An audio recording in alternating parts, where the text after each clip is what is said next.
What keeps the heartbeat of a community alive? Is it the courage to create, the power to connect, the vision to transform? Well, it's all of these and more. It's a symphony of ideas, innovation, and industry. But where do these stories come alive? It's right here on The Isle, 104.9 FM, the station where dreams meet action and growth finds its voice. The Isle, 104.9. Business, economy, development. Stay tuned.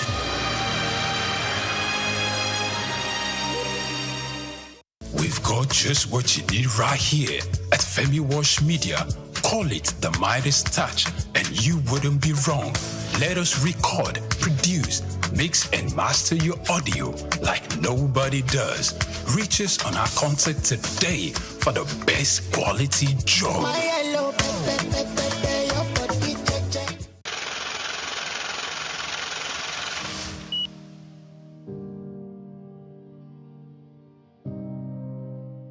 Wole Soyinka, born Akiwande Oluwole Babatunde Soyinka on July 13, 1934, in Abeokuta, Ogun State, southwest Nigeria, stands as one of Africa's most celebrated literary figures and a global icon of resistance against oppression. His life and works reflect an unwavering commitment to justice, culture, and the transformative power of art.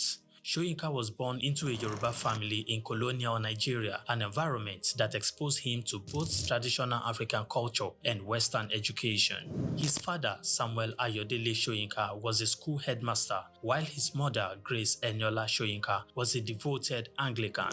This blend of indigenous and colonial influences deeply shaped Soyinka's world. Soyinka attended Government College Ibadan and later proceeded to the University College Ibadan, where he studied English and literature. Soyinka completed his education at the University of Leeds in England, earning a degree in English and later a doctorate degree.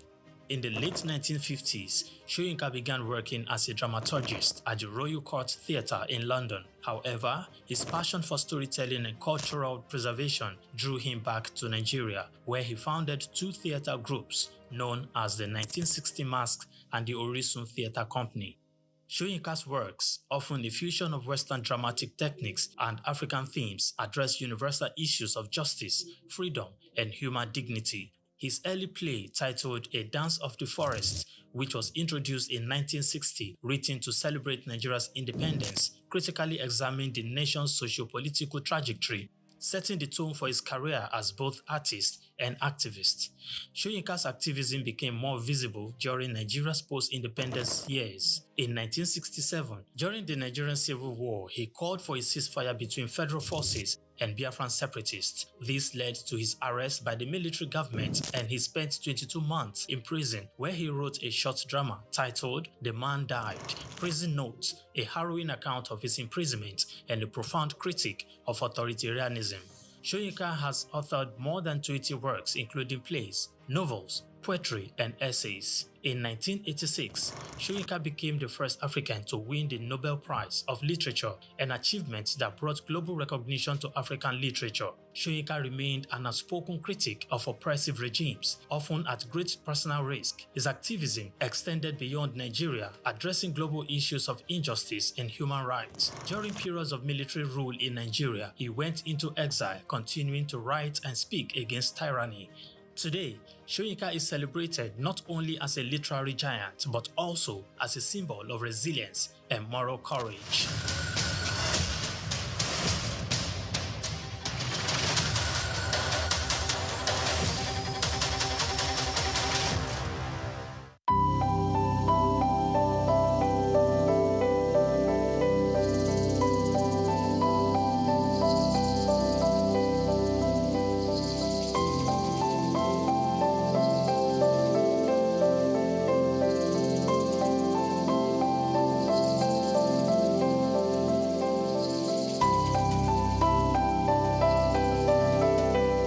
Trafalgar Square, established in 1844, is a symbol of British naval history and a popular cultural spot in London.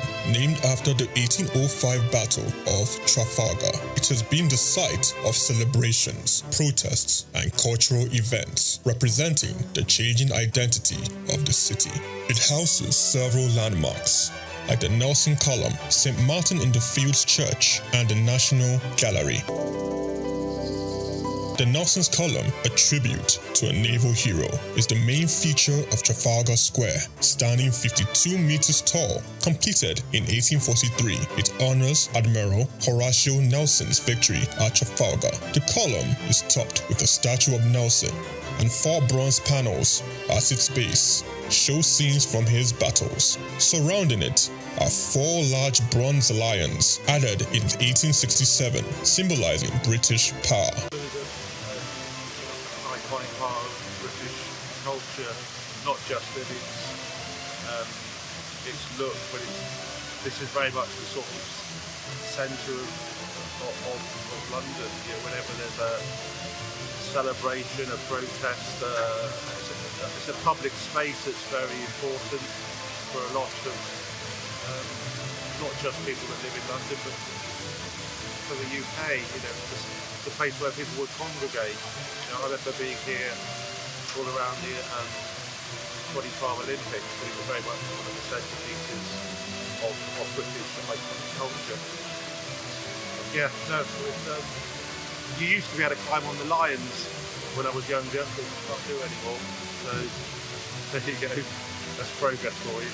St. Martin's in the Fields Church, reputed as an architectural gem, was built between 1722 and 1726. It is known for its neoclassical design by architect James Gibbs, and is famous for its portico and steeple, and has influenced architecture worldwide. The church also a rich musical history, hosting concerts and helping the homeless.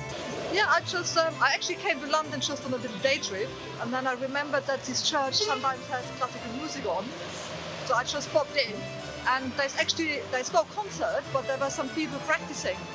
So there's a quartet of violins, and they made some lovely, sort of practice for some classical concerts. So I really enjoyed just sitting there for 10 minutes listening to it. It's lovely, it's a really nice church, and it's nice that the people don't use it much time. So maybe we should have a nice coffee as well.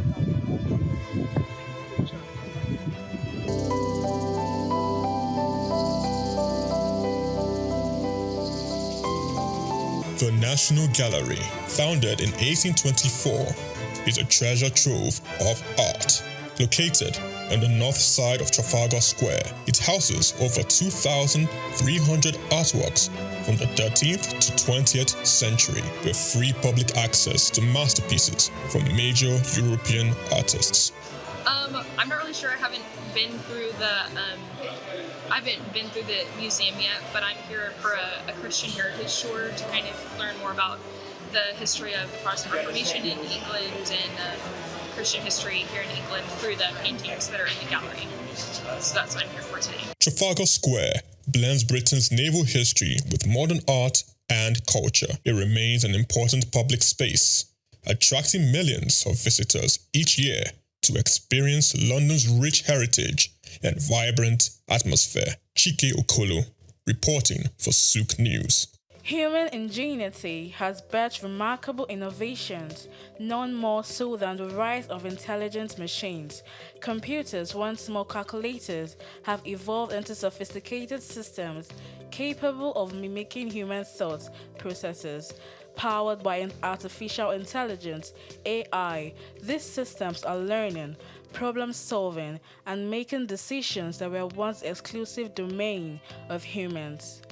From accelerating scientific discovery to tackling climate change, AI's potential is vast, but perhaps its most profound impact lies in healthcare. Artificial intelligence, AI, it's no longer a futuristic concept.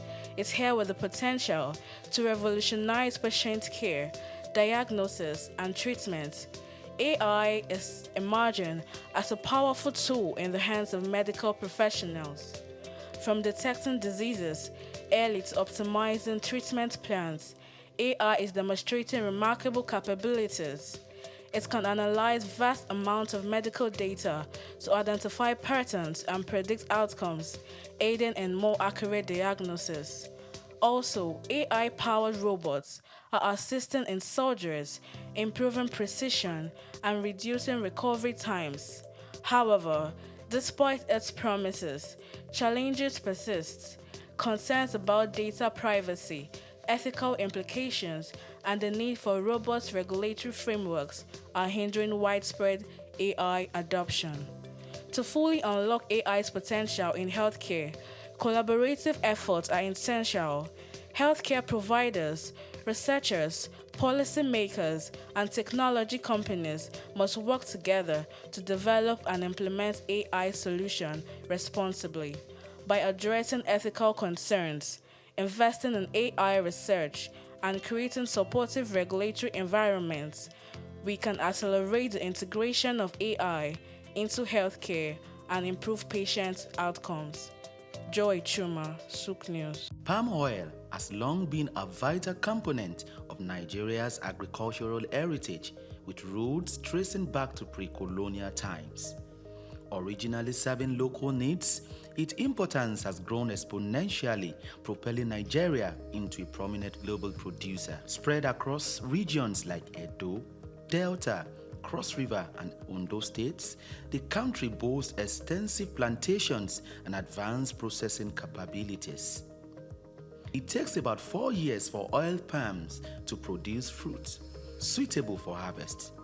Each tree will then continue to produce fruit for up to 30 years, at which point they will have grown to around 40 feet tall. According to reports, Nigeria's palm oil production increased to 1.4 million metric tons in 2023, witnessing steady growth since 2009, with a peak surge in 2010.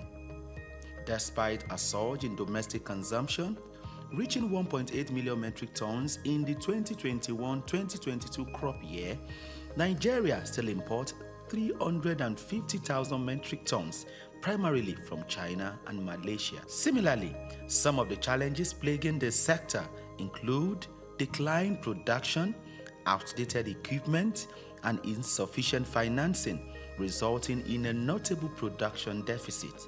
To address these challenges, government intervention is imperative, necessitating increased funding, favorable policies, and enhanced environmental protection measures. Furthermore, Nigeria and other African countries must move away from the local way of producing palm oil to a more mechanized method for effective and efficient production.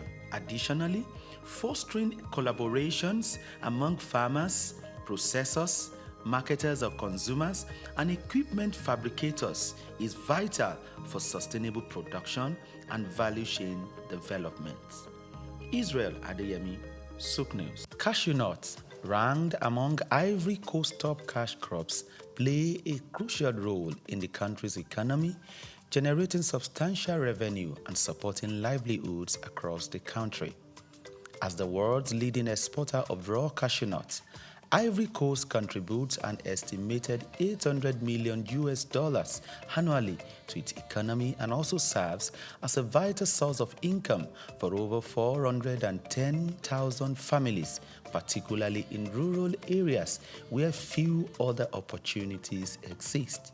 Cashew trees flourish in Ivory Coast northern regions, including Bondukau and Savannah, known for its high-quality nuts and extensive plantations, just as Worondogu and Bagwe in the north central and northwest are also emerging as key producers. These regions not only drive Ivory Coast cashew production, but also support local livelihoods and economic growth. However, the country with over 29 million citizens is yet to fully realize the potential of its cashew industry. Despite being the top producer, the country processes only 7% of its cashew domestically, resulting in lost opportunities for value addition and job creation. Specifically, A recent data reveals that only 22% of the country's cashew nut output was processed domestically in 2023, even as the volatility of global cashew prices poses risks to farmers' income and overall economic stability.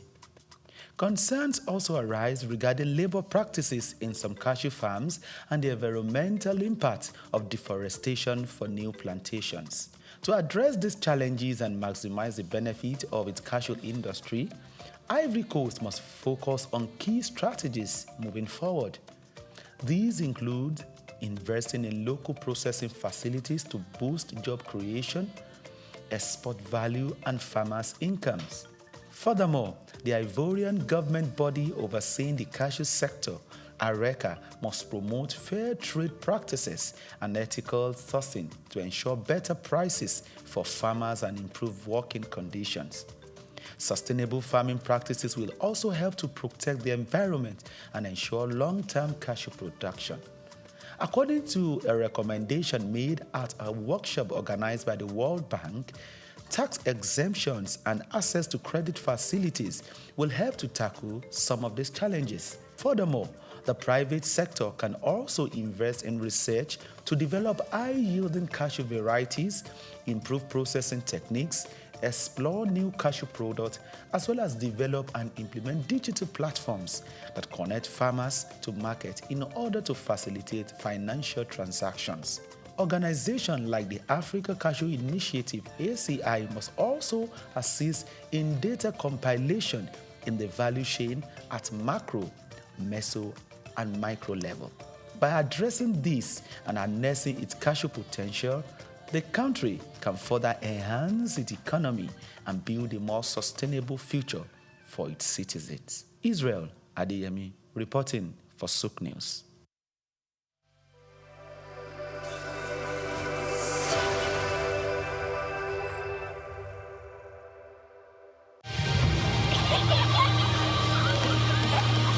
What keeps the heartbeat of a community alive?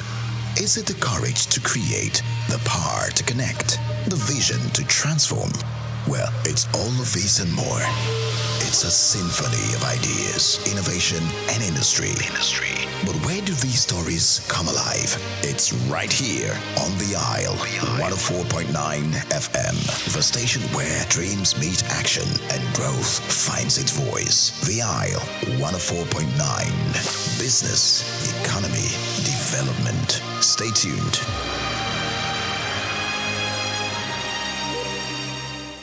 We've got just what you need right here at Femi Wash Media. Call it the Midas Touch, and you wouldn't be wrong. Let us record, produce, mix, and master your audio like nobody does.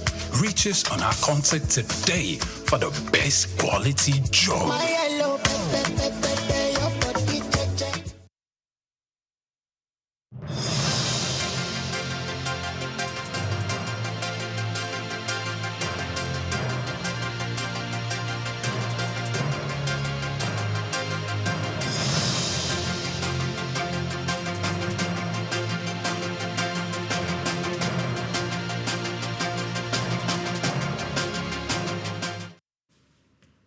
A very good morning to you and welcome to the Front Burners, and we are reaching you live from our studios at the commercial hub of Lagos, Nigeria. My name is Oyinpriye Krumale. Today is the 28th day of the month of March 2025.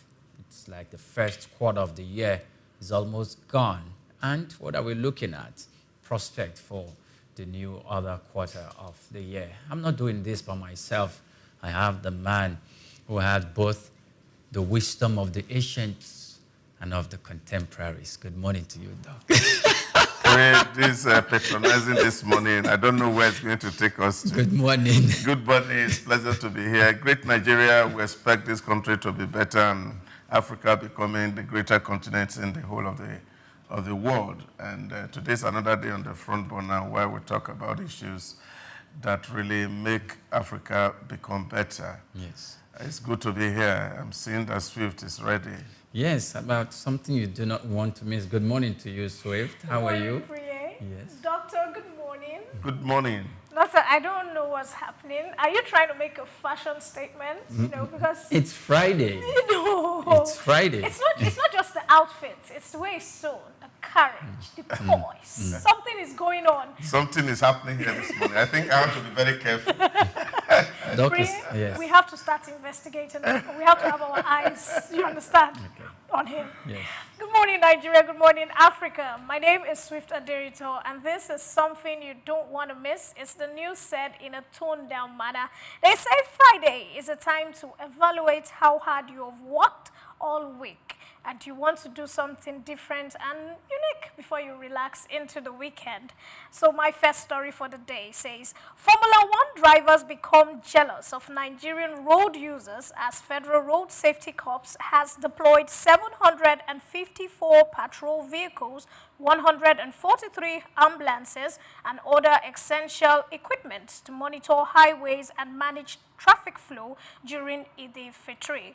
According to a statement signed by the FRCN spokesperson Olusegun Ogungbemide on Thursday, the deployment of these resources is part of FRSC's strategy to reduce road traffic crashes, fatalities, and injuries from March 27 to April 2nd, 2025. The patrol vehicles will be strategically placed along critical routes and highway traffic areas to enforce traffic laws, clear obstacles, and provide swift responses to emergency.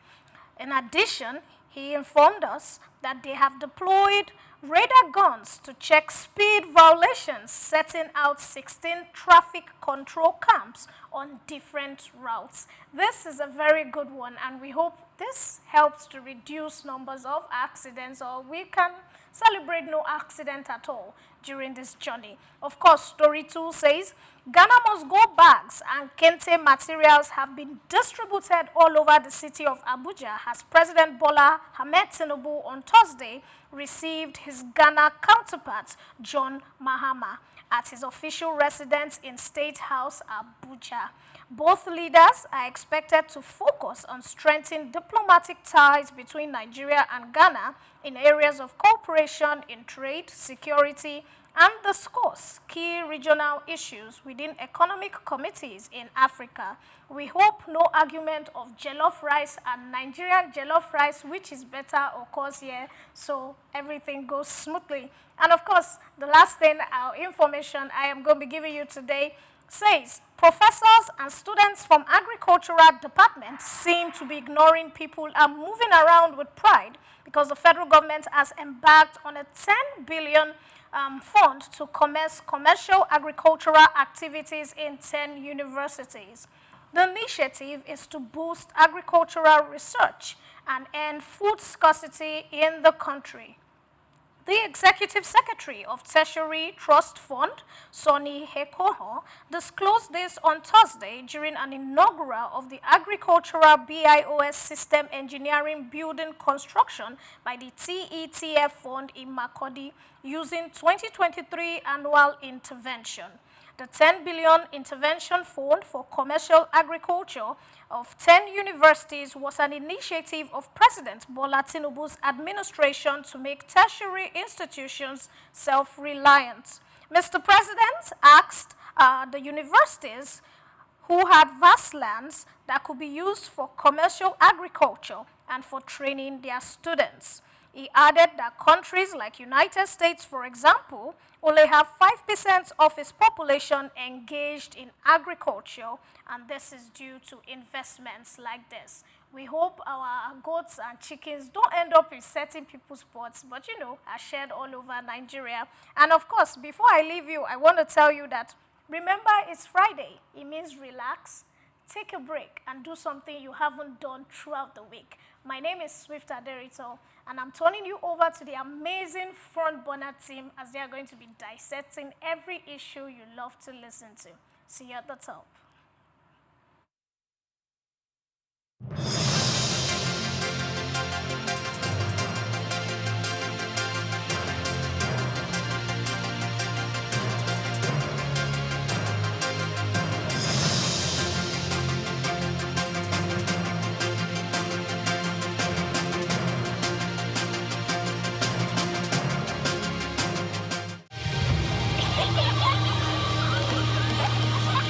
keeps the heartbeat of a community alive?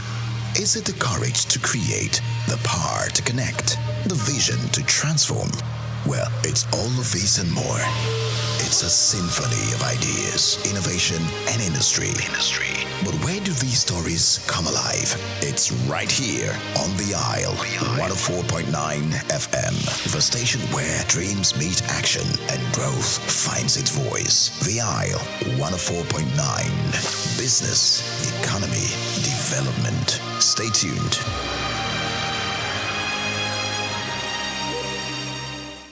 Idumota Market. Eko Idumota, once a residential neighborhood, is home to Idumota Market located on Lagos Island.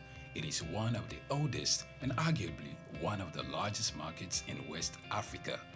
Idumota is a historic neighborhood adjacent to the Lagos port that facilitated the slave trade and later under the British indirect rule. It's surrounded to exports that fueled the colonial enterprise. Idumota was also the location of an Armed Forces Remembrance Cenotaph called Soja Idumota, built as a monument to Nigerian soldiers who served with the West African Frontier Force. An Eyo Masquerade statue and a clock tower are also some monuments at Idumota. Idumota Market is so popular that large sales are recorded as early as 7 a.m. The market is made up of hundreds of locked-up shops occupying several multi-story buildings, with some measuring about 5 or more floors. In 2010, the Lagos State government demolished some illegal structures in order to improve vehicular and human movement in and around the markets.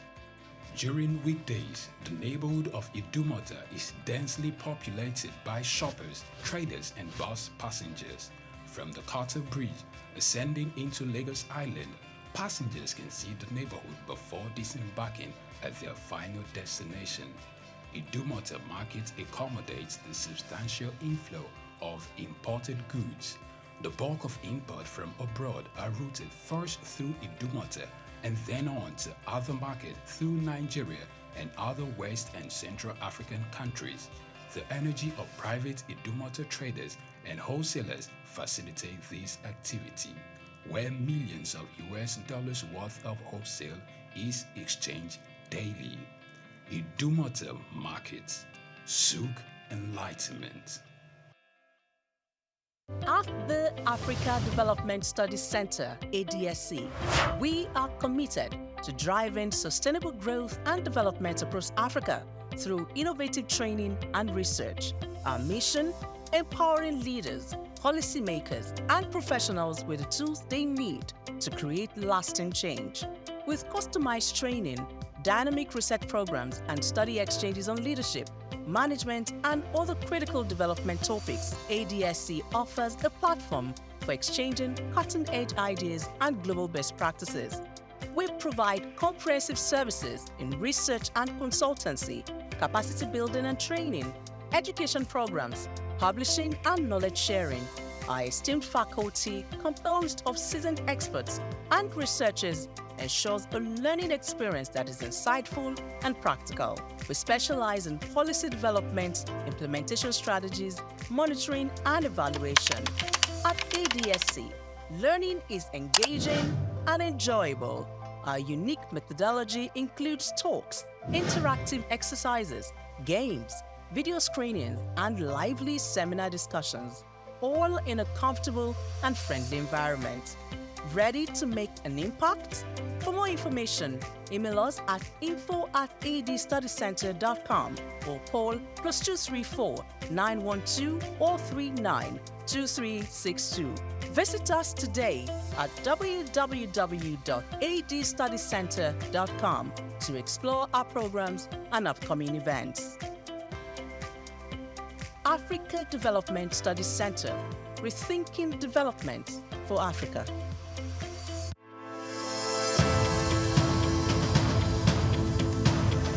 The growing interest interest in Nigeria's lithium reserves comes as countries worldwide scramble to secure supplies of the mineral which is essential for powering the green energy revolution. In this special report by Bayo Olaoye, the need to harness this resource for growth and development is examined with the evolution of electric vehicles and renewable energy storage systems. Lithium is a key component in the production of batteries for electric vehicles and renewable energy storage systems, and Nigeria is positioning itself to become a major player in the global lithium market. Nigeria's vast lithium reserves, valued over $34 billion, is no doubt attracting world attention, while lithium factories are springing up in different parts of Nigeria already. The attention of the international mining industry is also focused on lithium because it is critical raw material for the production of solar panels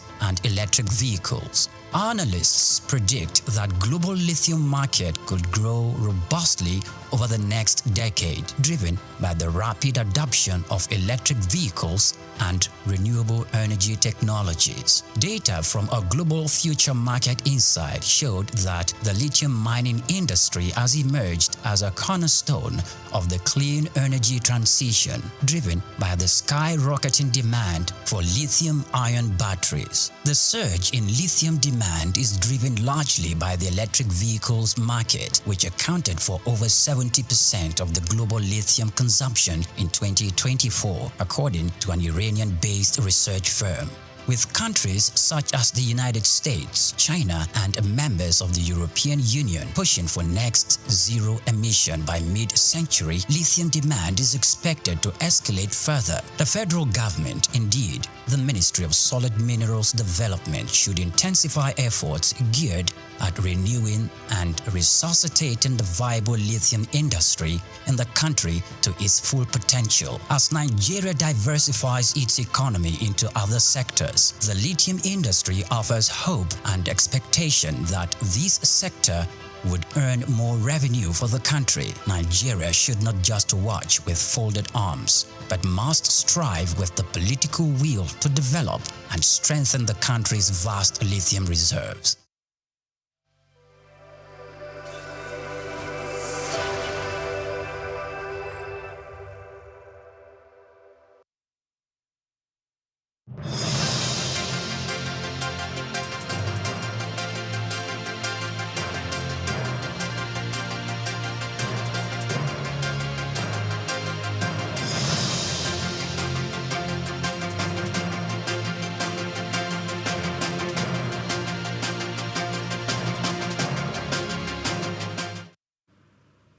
Good morning to you once again and welcome to the program. I'm sure you had a good time listening to Swift there with something you do not want to miss right in your face there.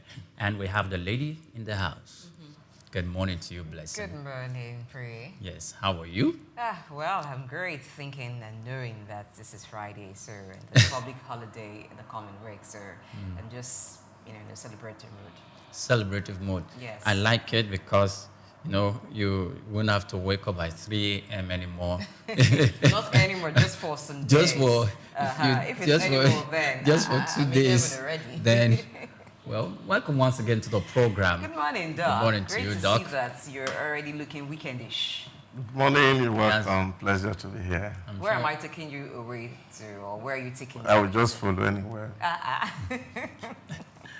Well, I'm sure you're going to have yourself a good weekend too. Now, it is said in the global arena and of course also in the domestic space that no man is an island, no nation is an island, not even the most powerful amongst them, the United States of America. They cannot be by themselves alone for too long. In order for anyone to perpetuate its existence, we need to collaborate and to forge alliances economically, trade-wise, development, and business-wise. And that's where we are going. The federal government of Nigeria and the European Union just struck that chord where 1.3 billion euros is coming to the fore. And from that collaboration, the story says the Minister of Finance and Coordinating Minister of the Economy, Wale Edu, on Wednesday received the European Union ambassador to Nigeria, Gautier Mignot in Abuja for high-level discussions on strengthening European Union-Nigeria economic cooperation. A statement by the Finance Ministry on X on Thursday said, Ambassador Mignot underscored the European Union's position as Nigeria's largest trading partner and a major source of foreign direct investment. He proposed the creation of a formal trade and investment dialogue framework to unlock further opportunities through enhanced collaboration, particularly in infrastructure, green finance, and stable development. Yes, the meeting spotlighted the EU's 1.3 billion euros investment portfolio in Nigeria, recently engaged by the European Bank for Reconstruction and Development, and the Global Gateway Investment Strategy aimed at deepening Africa-Europe economic ties. I like that money. You like that money? $1.3 billion. And even though it's a commitment, euros, I beg your pardon, even though it's a commitment that has been shown by the European Union towards Nigeria, I want us to have that money. I want it to materialize because it will go a long way to bring into bear or bring into fruition other projects that will bring up money for Nigeria, capital projects, I mean. And this coalition or this marriage and these ties that we are forming, Doc, some of the project that it will facilitate has been mentioned by the Minister of the Economy, the coordinating minister, Wale Edun. Do you think we are heading somewhere positive? I know you will go to the positive direction, but... Well, you know that I'm always not excited about this kind of money. Oh, really? I am not excited because, you see, we must be very careful as Africans, especially when we are dealing with the Europeans. And that for me is what it is. This, what they call the Global Gateway Investment strategy of EU started in 2021. And you can see it was just only paralleling what China is doing in Africa, the Belt and Road Initiative of the Chinese government. And to say we want to put money here and want to struggle the African space with the Chinese. And I think as a country we have to, or as a continent, Africa need to be a little very careful about what Europeans are doing. And of course, when that initiative was launched in December 2021, it was said that about 300 billion euro, equivalent of about 340 billion United States of American dollar, is set aside for infrastructure development in Africa, in Latin America, and some part of Asia. Now, if you put a 300 billion euro for infrastructure development since December 2021, and we're just celebrating a $1 billion, 1.3 billion euro in Africa, I think we should just see it as a bait. And it's not something, of course, that is very sincere. Now, again, look at where the money is being channeled into. Again, it's channeled into areas where we don't have any comparative form of advantage. Green infrastructure financing, so that Africa can stop using fossil fuel, which nature has given to us. And I think we must reread history, really, especially the very seminal work done by Segiafu Kwame Nkrumah of Ghana, neo-colonialism, the last phase of imperialism, that Africa must read itself of the vestiges of European imperialism. And we must begin to look forward and look inward and see that every time we come to the table, we are not allowing ourselves to be trapped, that we must also look at it from the very objective standpoint, talking about sustainable or sustainability in terms of environmental stewardship. All the green thing we're talking about, they are taken from non-renewables in Africa. So, it's only renewable in their environment, but in Africa it's not renewable. Because the cobalts you are talking about, the lithium, they are taking it from the ground. It cannot be replenished. It's not wind, it's not water. So African land is degraded for their own non-renewable. And they're telling you don't use your crude because it will spoil your environment. I think these are the arguments really that African leaders really need to sit together and ask themselves some basic questions. Do we really need Europe, or we should first of all develop ourselves so that we can have competencies within our environment before we are engaging and embracing all manners of baits, I would call it, that is used to tie us to the apron string of our SY oppressors.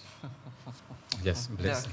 Now, when you end like that, it just sounds like, okay, this is the day where we have to dig up a whole lot from history. But the meeting where the EU ambassador and then the minister of, the coordinating minister of the economy, finance minister, coordinating minister of the economy, Wale Edun talked. So the 1.3 billion euros is actually investment portfolio from Europe to Nigeria. And then there were other talks on projects, on the economic relationships that have been ongoing between Nigeria and Europe.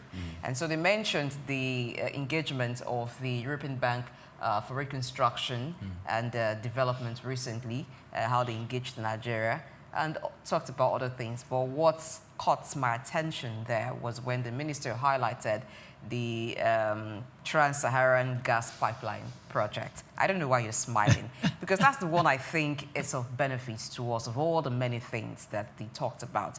Yes, there is but benefit when we have investment portfolio, but it depends on the type of investment.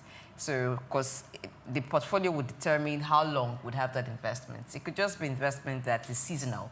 So, yes, it comes in for a while, and then we're excited about the 1.3 billion euros. But after a while, when the investors take their profit, they repatriate the profit back to where the money came from. And so you also see that as much as the money came, there is capital flight and it goes out. We don't really benefit from it long term. But the one that will be a long-term benefit is the Trans-Saharan gas pipeline, which I think that there should be more talks on it, more discussions to facilitate this, to fast-track it, so that they need energy. We need the revenue from the energy. We have gas deposit in abundance. If we can explore that, if we can begin to sell or transport gas directly to Europe, I think it will even favor them much, given the current Russia and the Ukraine situation. And so for now, the rest of Europe doesn't really know where they stand with Russia, because what Russia has always had over the head of the rest of Europe is the energy supply, gas supply. So if they can get that from Nigeria, it's a guarantee for them that nobody is holding you to ransom because they hold the key to your energy supply. So it's a win-win for them as much as it's a win-win for us. So I want that discussion should be opened up. It should be fast-tracked, and whatever is needed should happen. Going forward, as we talk about attracting investment from other continents, other countries, we have to be very strategic. Doctors talked about how there is much campaign, much advocacy for green energy. Oh yes, it's good, green, but can't we do green by ourselves? Why is it that whenever investments are coming, it is always tailored towards the area of green energy? Let's move towards green energy. Is that the only challenge, if it's even a challenge in Africa? There are other developments that can be coming in. Now, where somebody is giving you money and the person is dictating what you use that money for, that doesn't exactly look like help. But where you can, when you can now talk with the person and say, this investment you are bringing in, these are the areas that will open up or we would want you to channel in the money to. But when the person is always emphasizing an area that would mean that money they're giving to you with the left hand, they will collect with the right, or if they give to you but with the right, they will collect with the left. So if we're talking about investment in green energy, for now, we don't even have the technology. It is still an imported technology. So if we had to go that way, even if they give us money, we would still need to give them back the money as way of importing that technology, as way of importing the materials that we need for them, apart from the natural resources that are sourced here. But every other part of it is important. So we should be encouraging investment where we have a say, investment that we have an advantage over, not the one where it's good on the surface when you say we're talking about investment, we had bilateral meetings, but if you look at it deeply, it doesn't quite favor us. So I think from all that has been said, for me, it is the conversation about the Trans-Saharan gas pipeline that is it for me. And I think the finance minister and coordinating minister of the economy should fast track that discussion with them and whatever is necessary for us to do that. That's can I read a paragraph for you from Jenkins' work, The Confessions of the Economic Hitmen? Just a preface, just a paragraph. All the economic hitmen and their Jakartas, false economies, false promises, threats, bribes, extortion, debt, deceptions, coups, assassinations, unbridled military powers are used around the world today, even more than during the era I exposed more than a decade ago. Although this cancer has spread widely and deeply, most people still are not aware of it. That's Jenkins. And this is the story of the corporatocracy, as he calls it, or the corporate capitalism, as it threatens and destabilizes global economy. And I think we must all open our eyes to see what people are doing around us. That all these things is not about our good, it's about their good. And as long as it's good for them, and that's fine. So for me, yes, it's good. I'm not saying we cannot have bilateral conversation, but I think we should have bilateral conversation with open eyes and with open hearts. And to say, look, let's talk about these conversations. They're talking about green financing. Now we're hearing about green bonds, which is another debt for African countries. South Africa the other day floated green bond, which is debt. You're borrowing money. For green to transit to green you're energy. transiting from where you are to where. That's why I started by saying, maybe we need to reread Nkrumah's work. And he was very sincere. And of course, we know how they used the coup to sweep him out. When he wrote that book in 1965, and he said, we are doing well selling potato to Europe. And all of a sudden, the Europeans come and say our potato are carcinogenic and they don't want to buy that potato. And all the farmers were destabilized.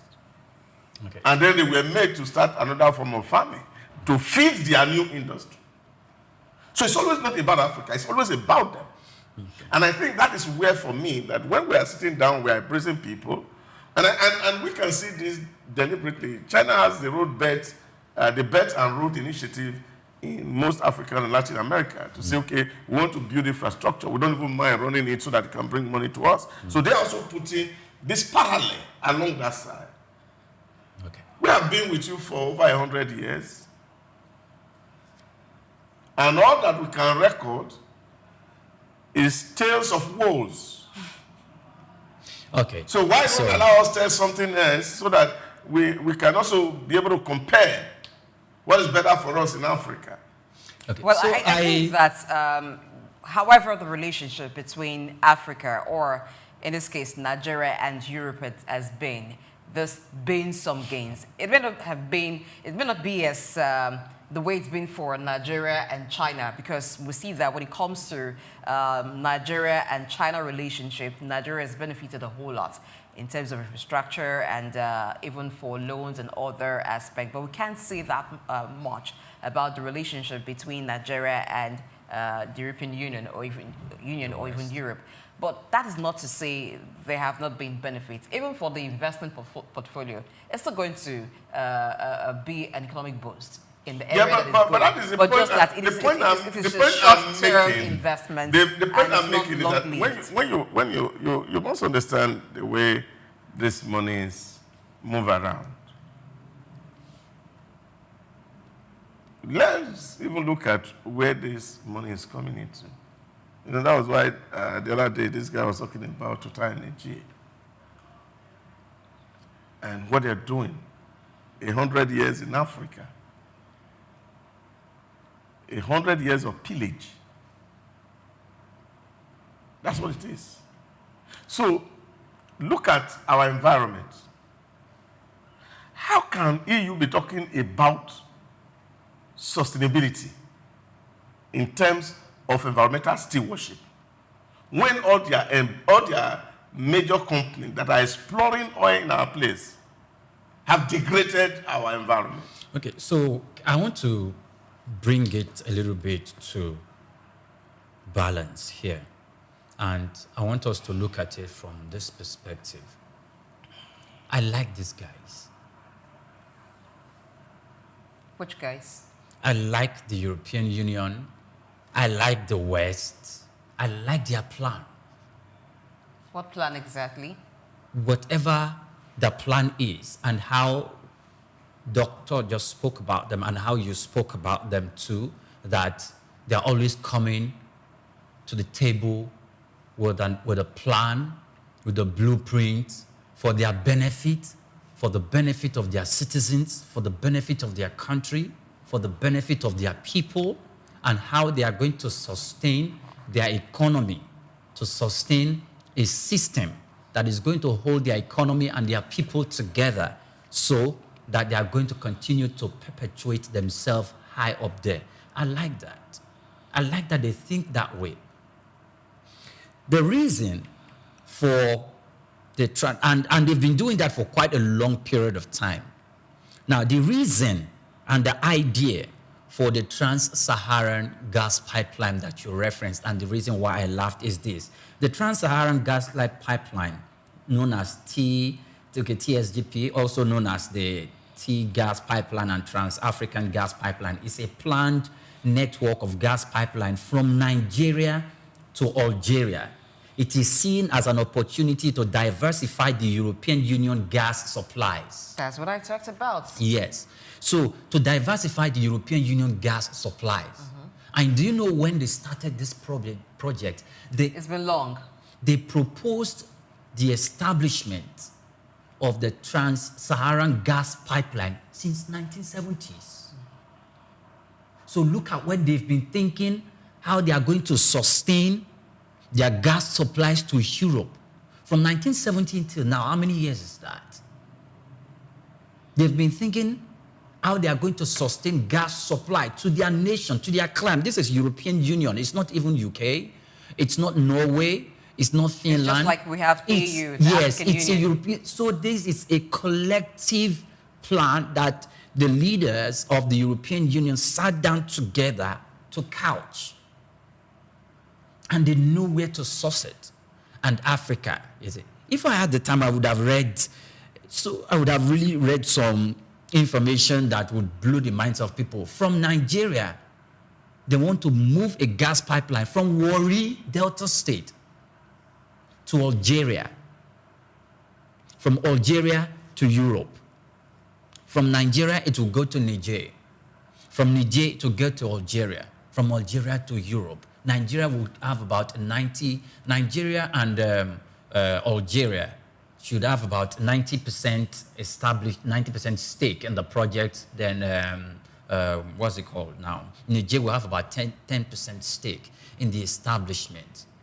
And what is it? Oh, yes, I'm coming to some of the reasons why the project has not been. That's what blew my mind. The project has not been forthcoming.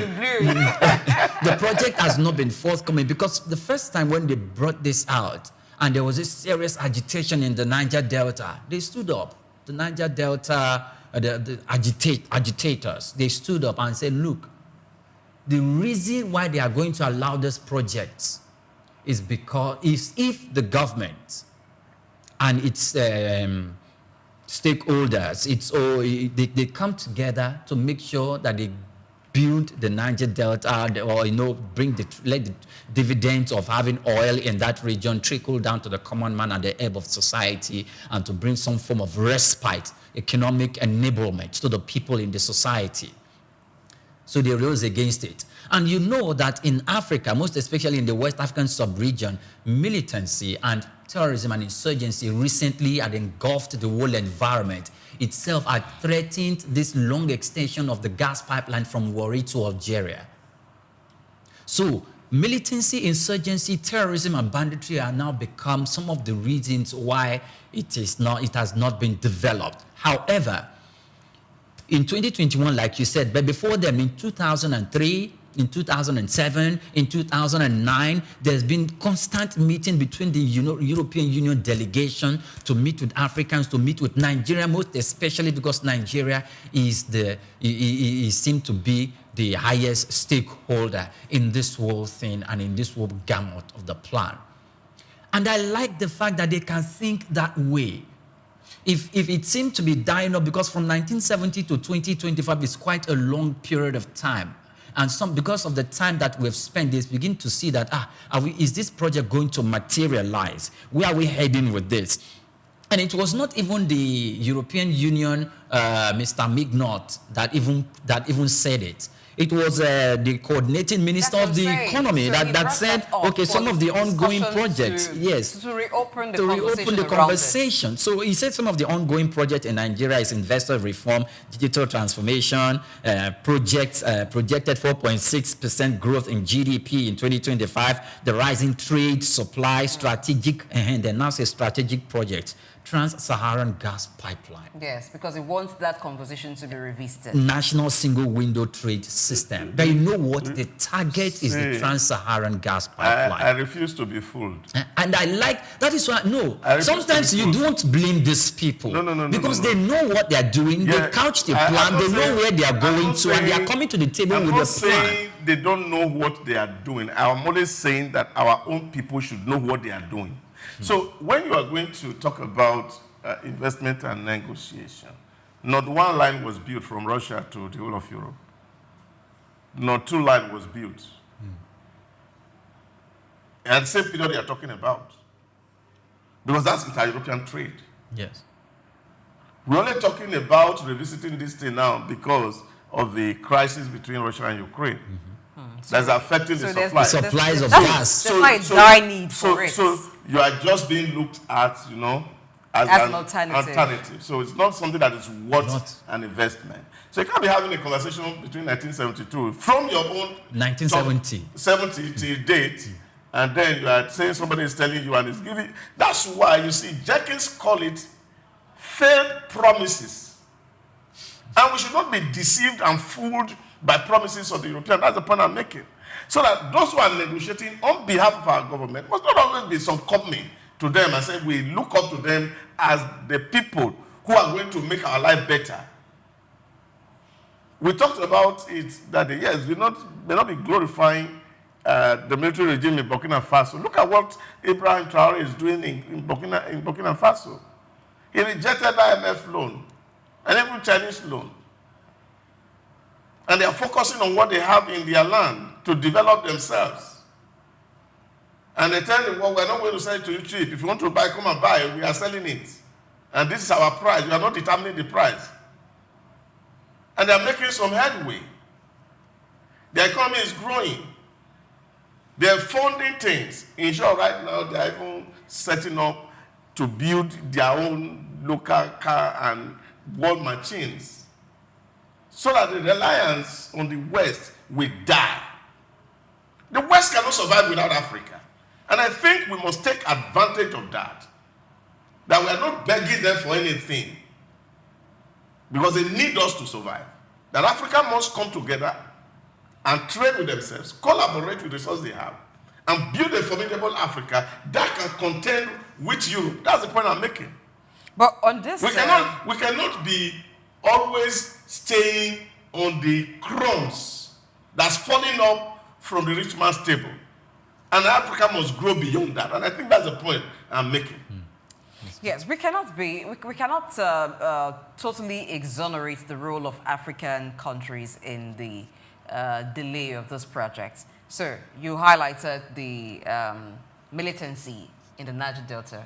Let's also look at the Niger issue now. Who is benefiting the militancy in Niger Delta? But who are the tools being used? Yeah, this is the point. So we can't exonerate. No. African leaders. Yes, I'm not exonerating anybody. But the point I'm making is that the point that Jenkins made is playing right in our eyes.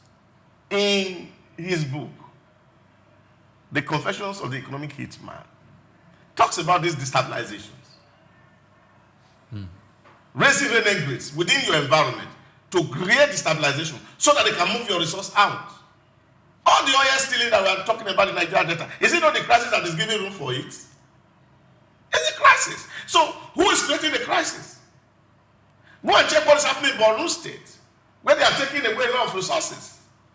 All the NGOs are there. In short, my friend told me that the only thing that is prospering in Borno today is NGO by foreigners. What are they doing there? But even the NGOs... In the midst of the bullets, and it's not reaching them. So the question that we must ask as Africans is that we must be very conscious of our own development. We must work our own internal strategy and not giving our life on a platter of gold to somebody else to manage for us. And we are hoping that that's the only way we can grow. You know, that's my point. You know the issue I have with issues like this, when we talk about the role of the West in underdeveloping Africa, when we talk about the role of other countries, and we don't talk about our own role, whether a country is instigating violence or they're behind any political destabilization in any country, it still rests on the citizens and the leaders of that country to ensure that such plots or ploy does not materialize. Doesn't work. So if we keep doing this, it will seem like a blame game. For our own people, I'm not saying that you're wrong to have pointed out, but if we keep looking at what they're doing to destabilize Africa or to hinder progress, and not hold our own people accountable. So let's even look at the oil, the oil thieves in the Niger Delta.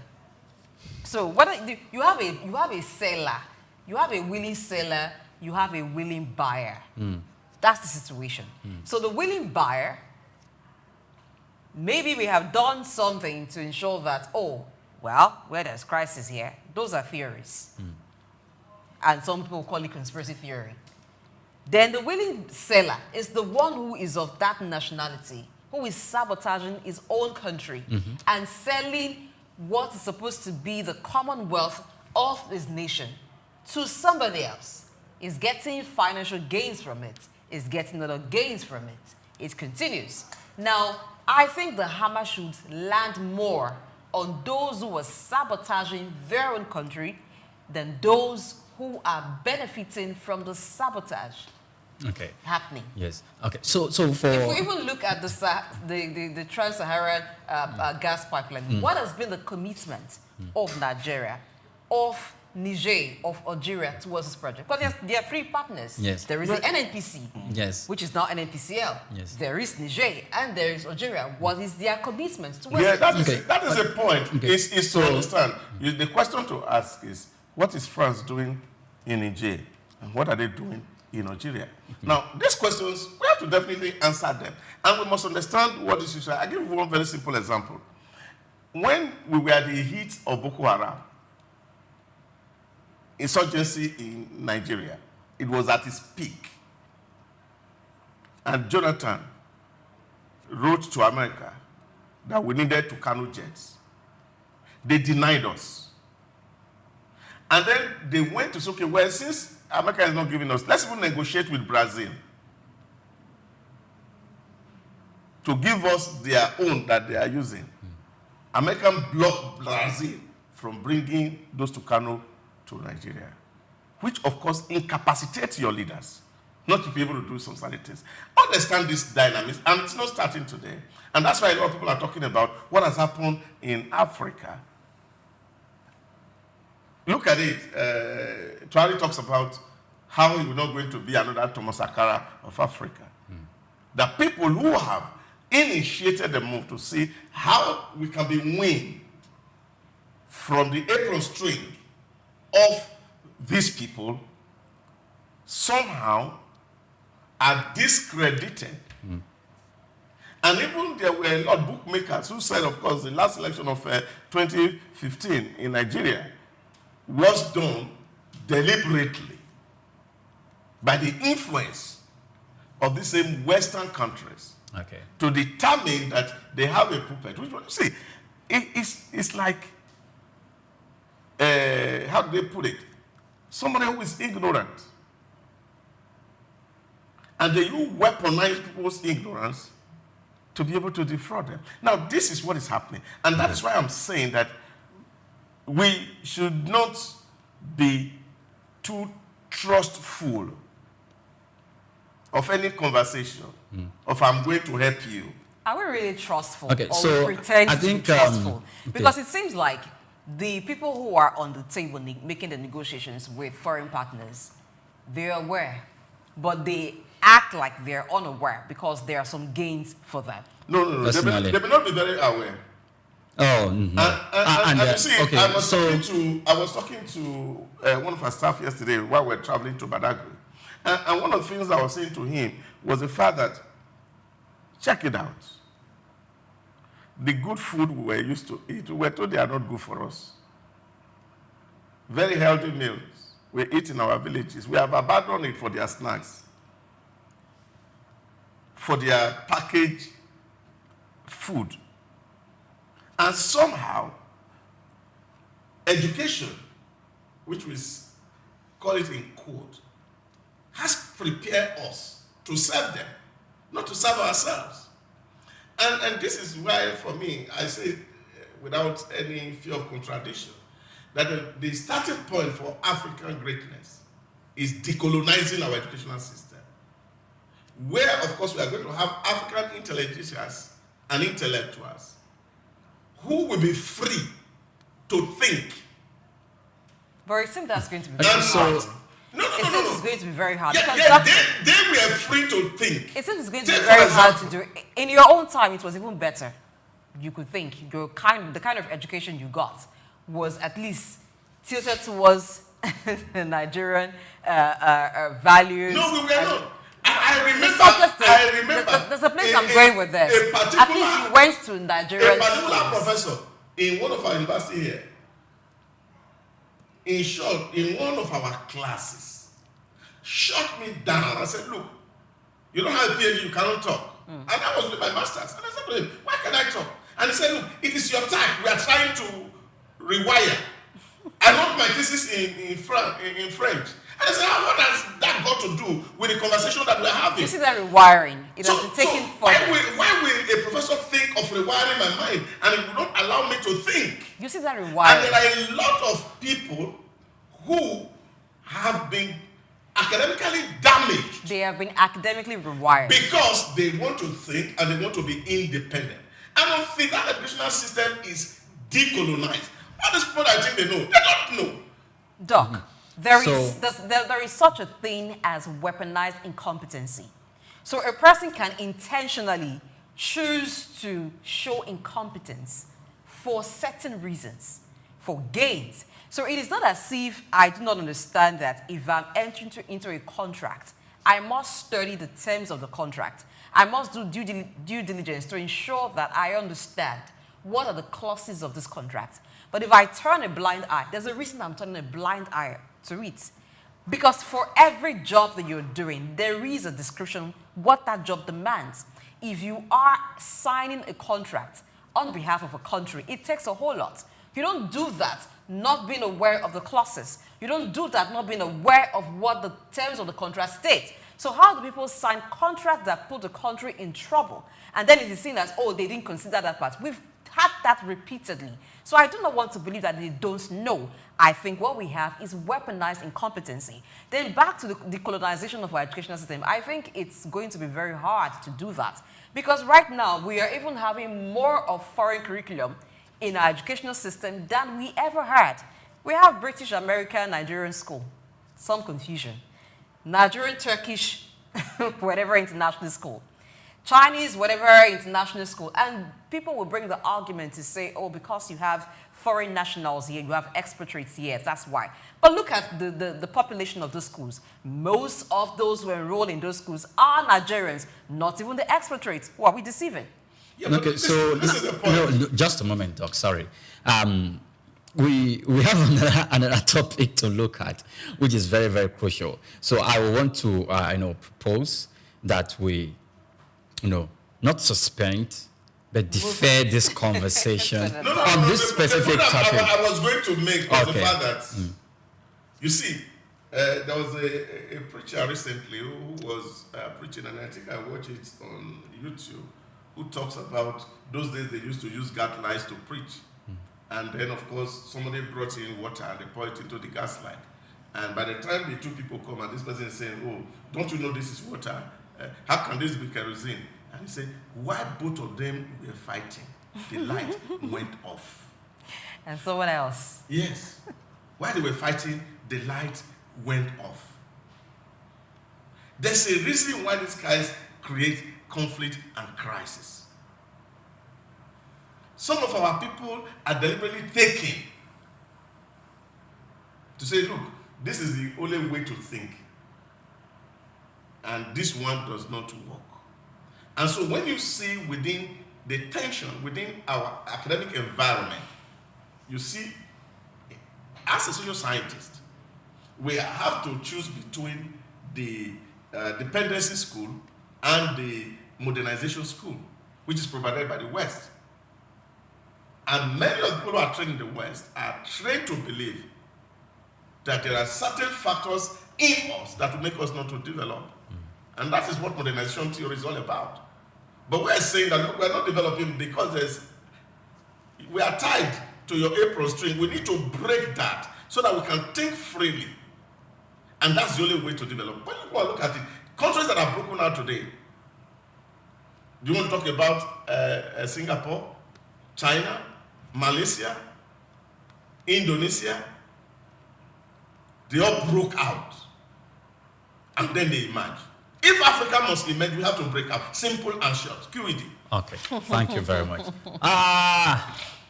Okay, if Africa must break out, if Africa must emerge, if Africa must make progress, we have to break out.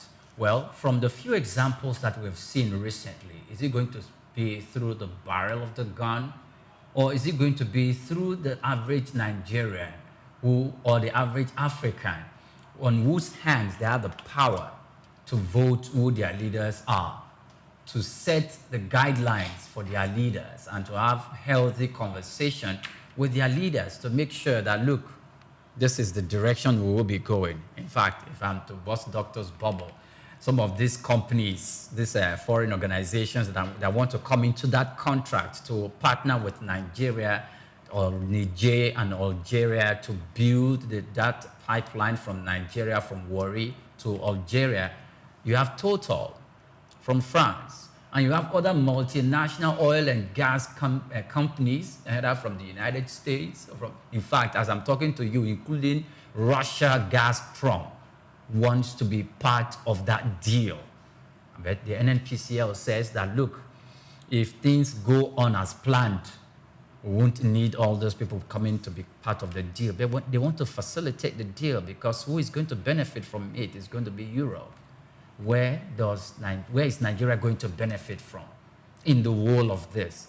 It's a commission some Nigerian leaders need to consider. And from what Blessing said, you cannot claim ignorance by appending your signature to a contract. Then later, when you have left the saddle of power, other leaders will now be bedeviled, or the country will now be bedeviled by the consequences of those. We don't want to see that. On that note, we're going to break.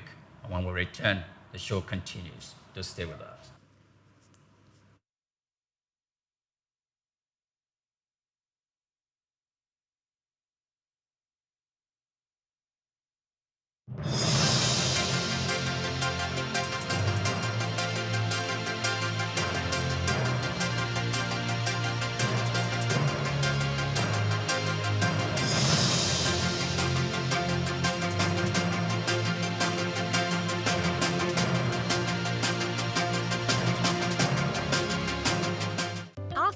Africa Development Studies Center, ADSC, we are committed to driving sustainable growth and development across Africa through innovative training and research. Our mission, empowering leaders, policymakers, and professionals with the tools they need to create lasting change. With customized training, dynamic research programs, and study exchanges on leadership, management, and other critical development topics, ADSC offers a platform for exchanging cutting-edge ideas and global best practices. We provide comprehensive services in research and consultancy, capacity building and training, education programs, publishing, and knowledge sharing. Our esteemed faculty, composed of seasoned experts and researchers, ensures a learning experience that is insightful and practical. We specialize in policy development, implementation strategies, monitoring, and evaluation. At ADSC, learning is engaging and enjoyable. Our unique methodology includes talks, interactive exercises, games, video screenings, and lively seminar discussions, all in a comfortable and friendly environment. Ready to make an impact? For more information, email us at info@adstudycenter.com or call +234 912 439 2362. Visit us today at www.adstudycenter.com to explore our programs and upcoming events. Africa Development Studies Center, rethinking development for Africa.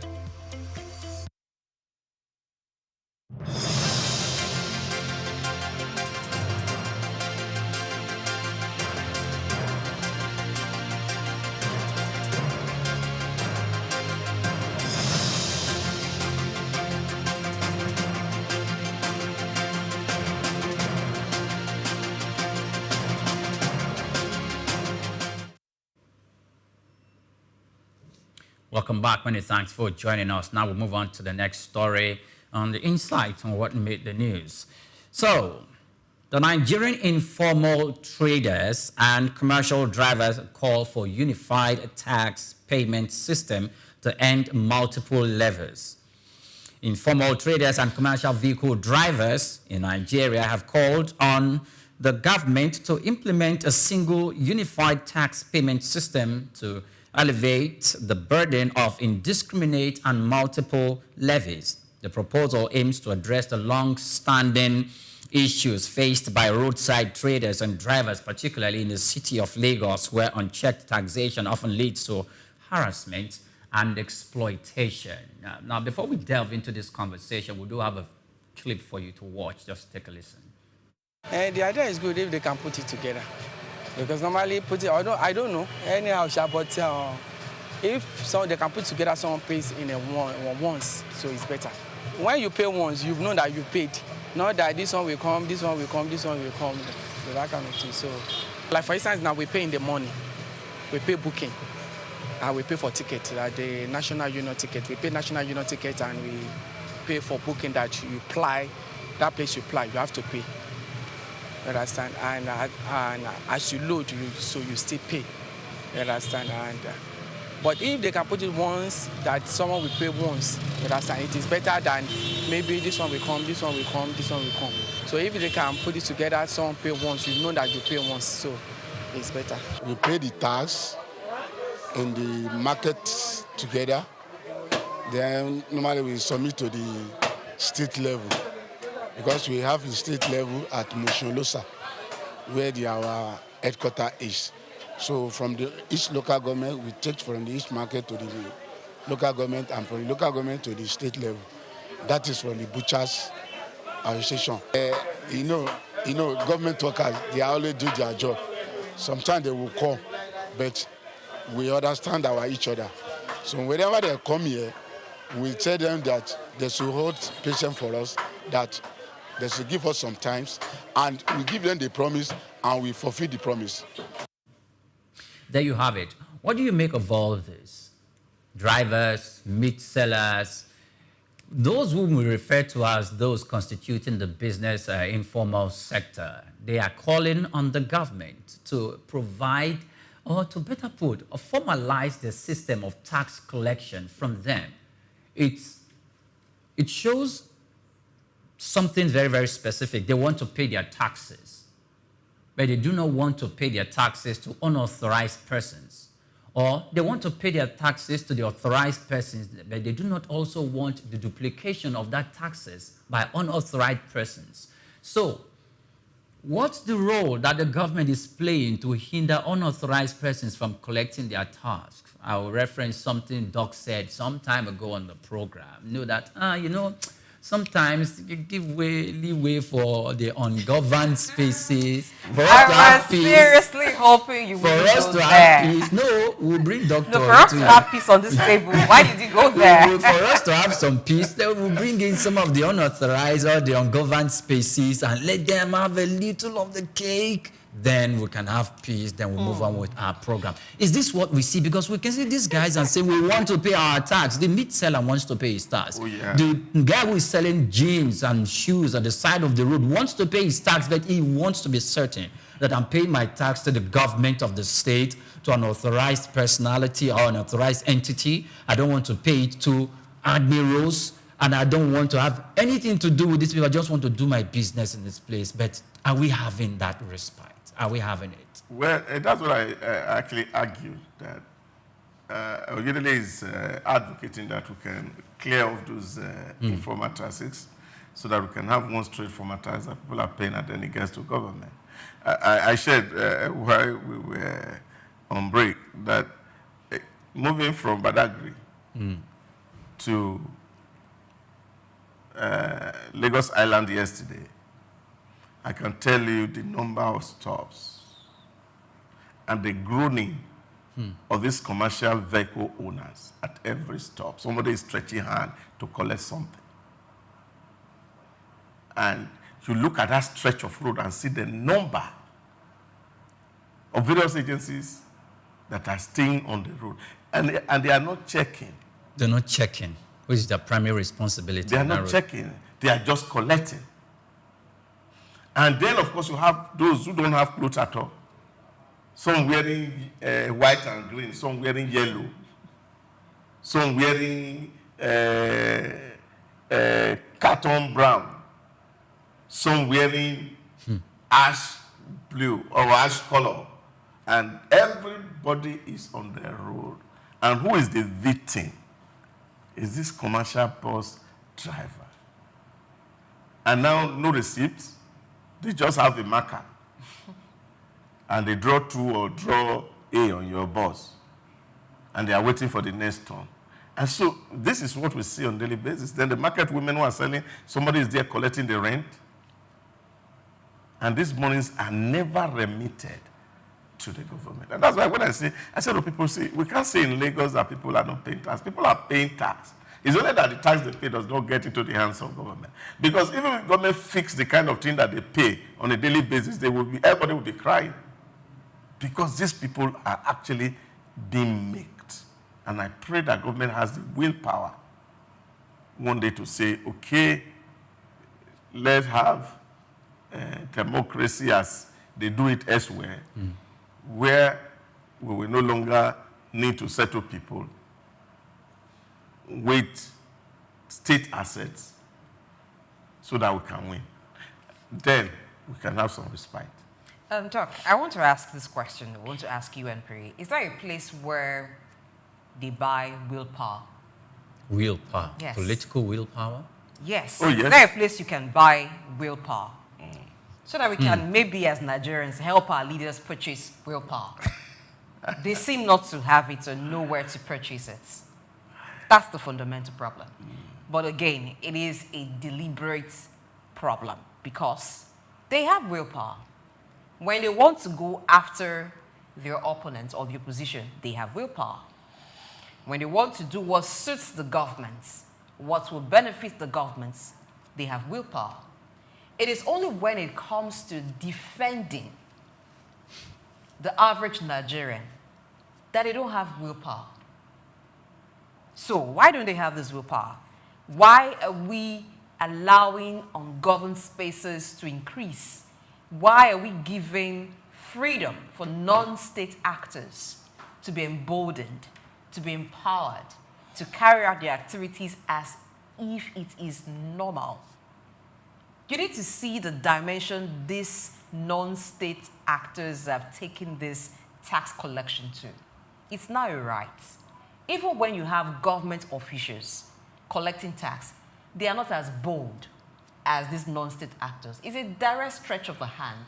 Owomida, if you don't give them money, where's my money?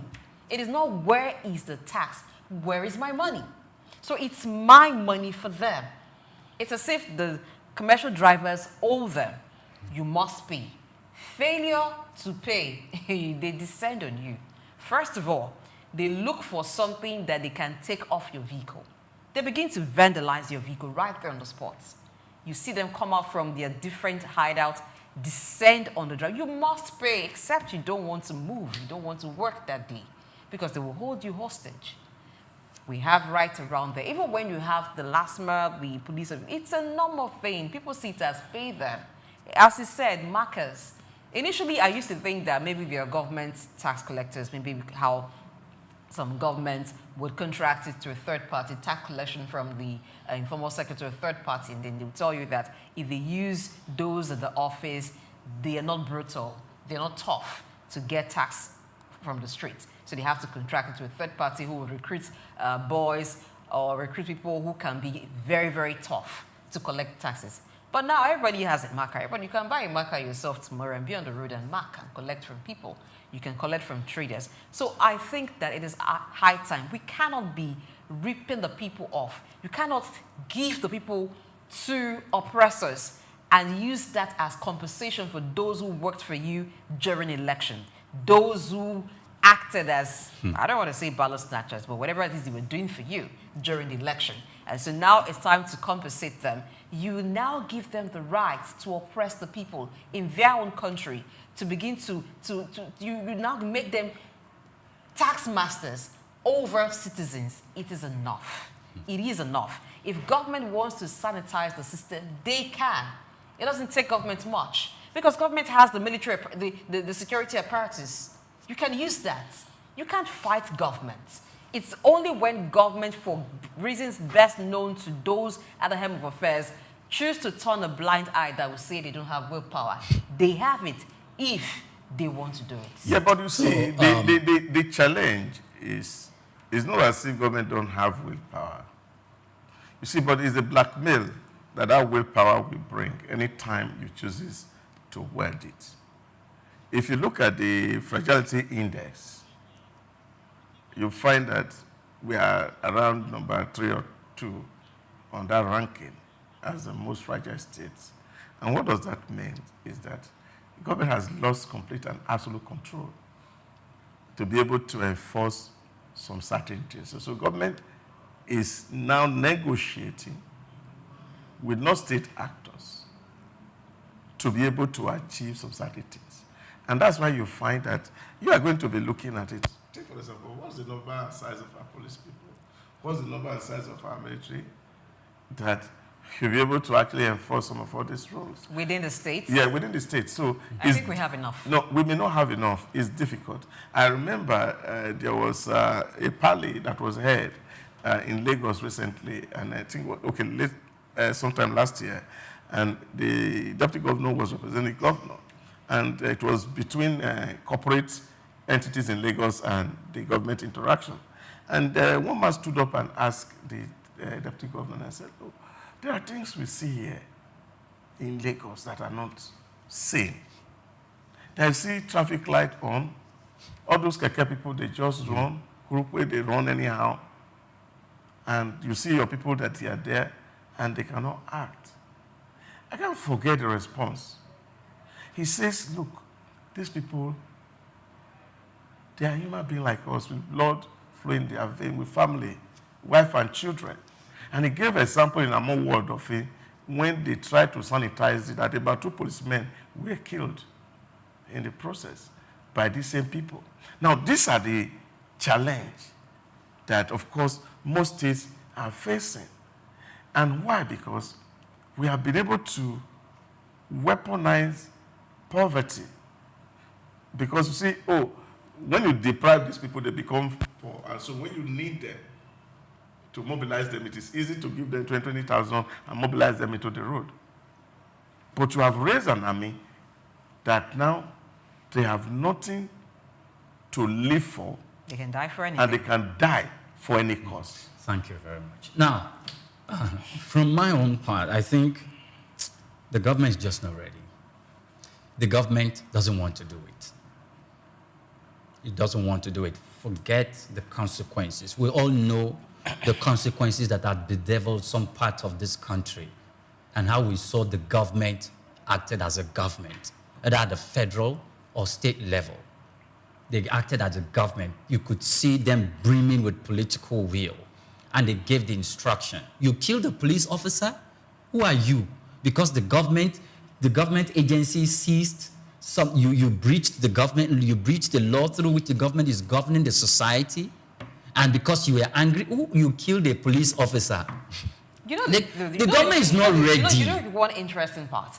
Part of the reasons the police officers cannot even enforce law around this area, because they too collect, yes.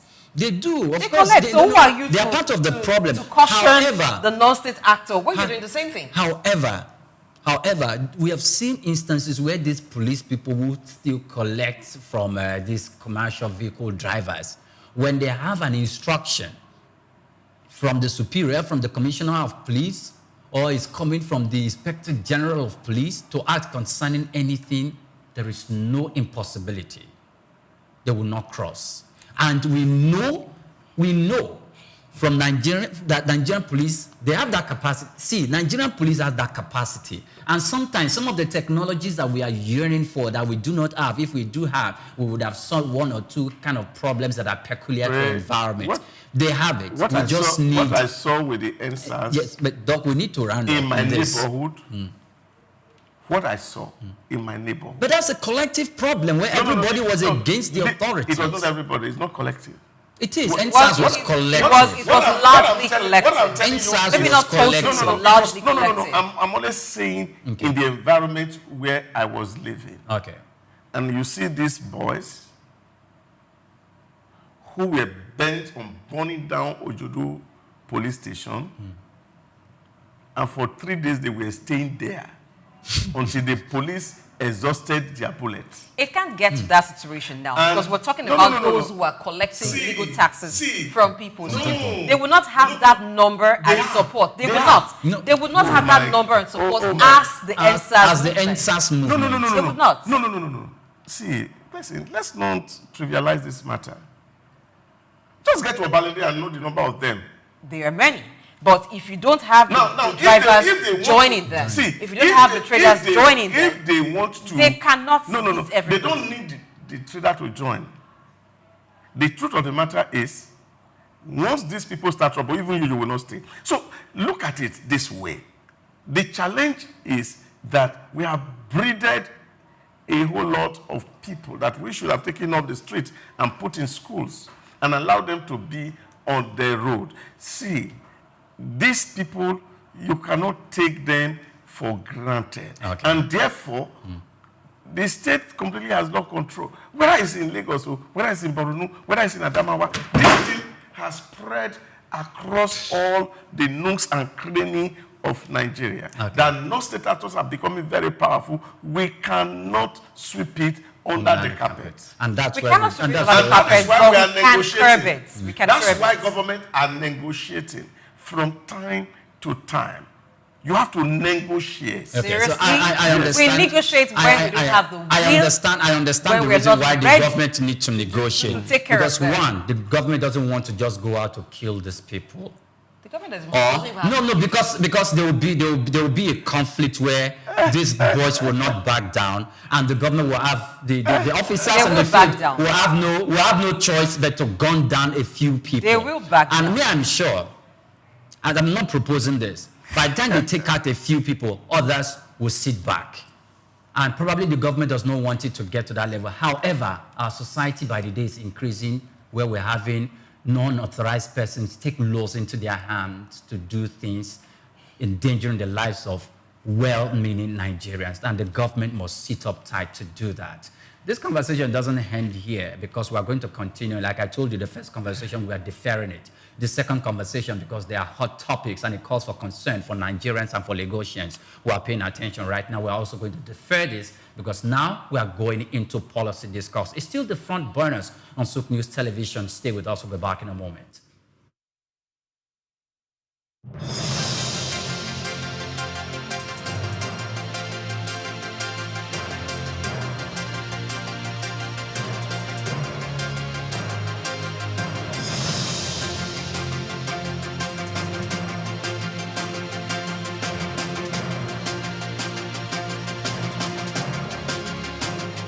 Anthony Onyemaechi Elumelu was born on the 22nd of March 1963 in Jos, North Central Nigeria, to Susanna Dominic Elumelu, originally from Delta State.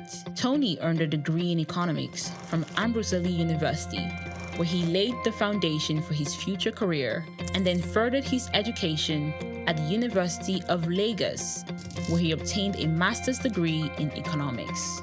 His academic journey also includes attending the Harvard Business School, where he completed the Owner of President Management program, equipping him with advanced business management skills. Tony currently serves as the chairman of Ayers Holdings, Transcorp, and United Bank for Africa, UBA, demonstrating his significant influence in the banking and investment sector. He founded the Tony Elumelu Foundation, which aims to empower African entrepreneurs through comprehensive training, mentorships, and funding opportunities. In addition to his professional achievements, he's also a family man, married to Dr. Adele Vivian Elumelu, and together they have 7 children. In 2020, his efforts were acknowledged when he was named one of Time's 100 most influential people in the world. Anthony Elumelu's net worth is estimated to be around $700 million, a testament to his successful ventures and strategic investments. Elumelu continues to be a driving force in the business world, advocating for sustainable economic growth and empowering the next generation of African entrepreneurs.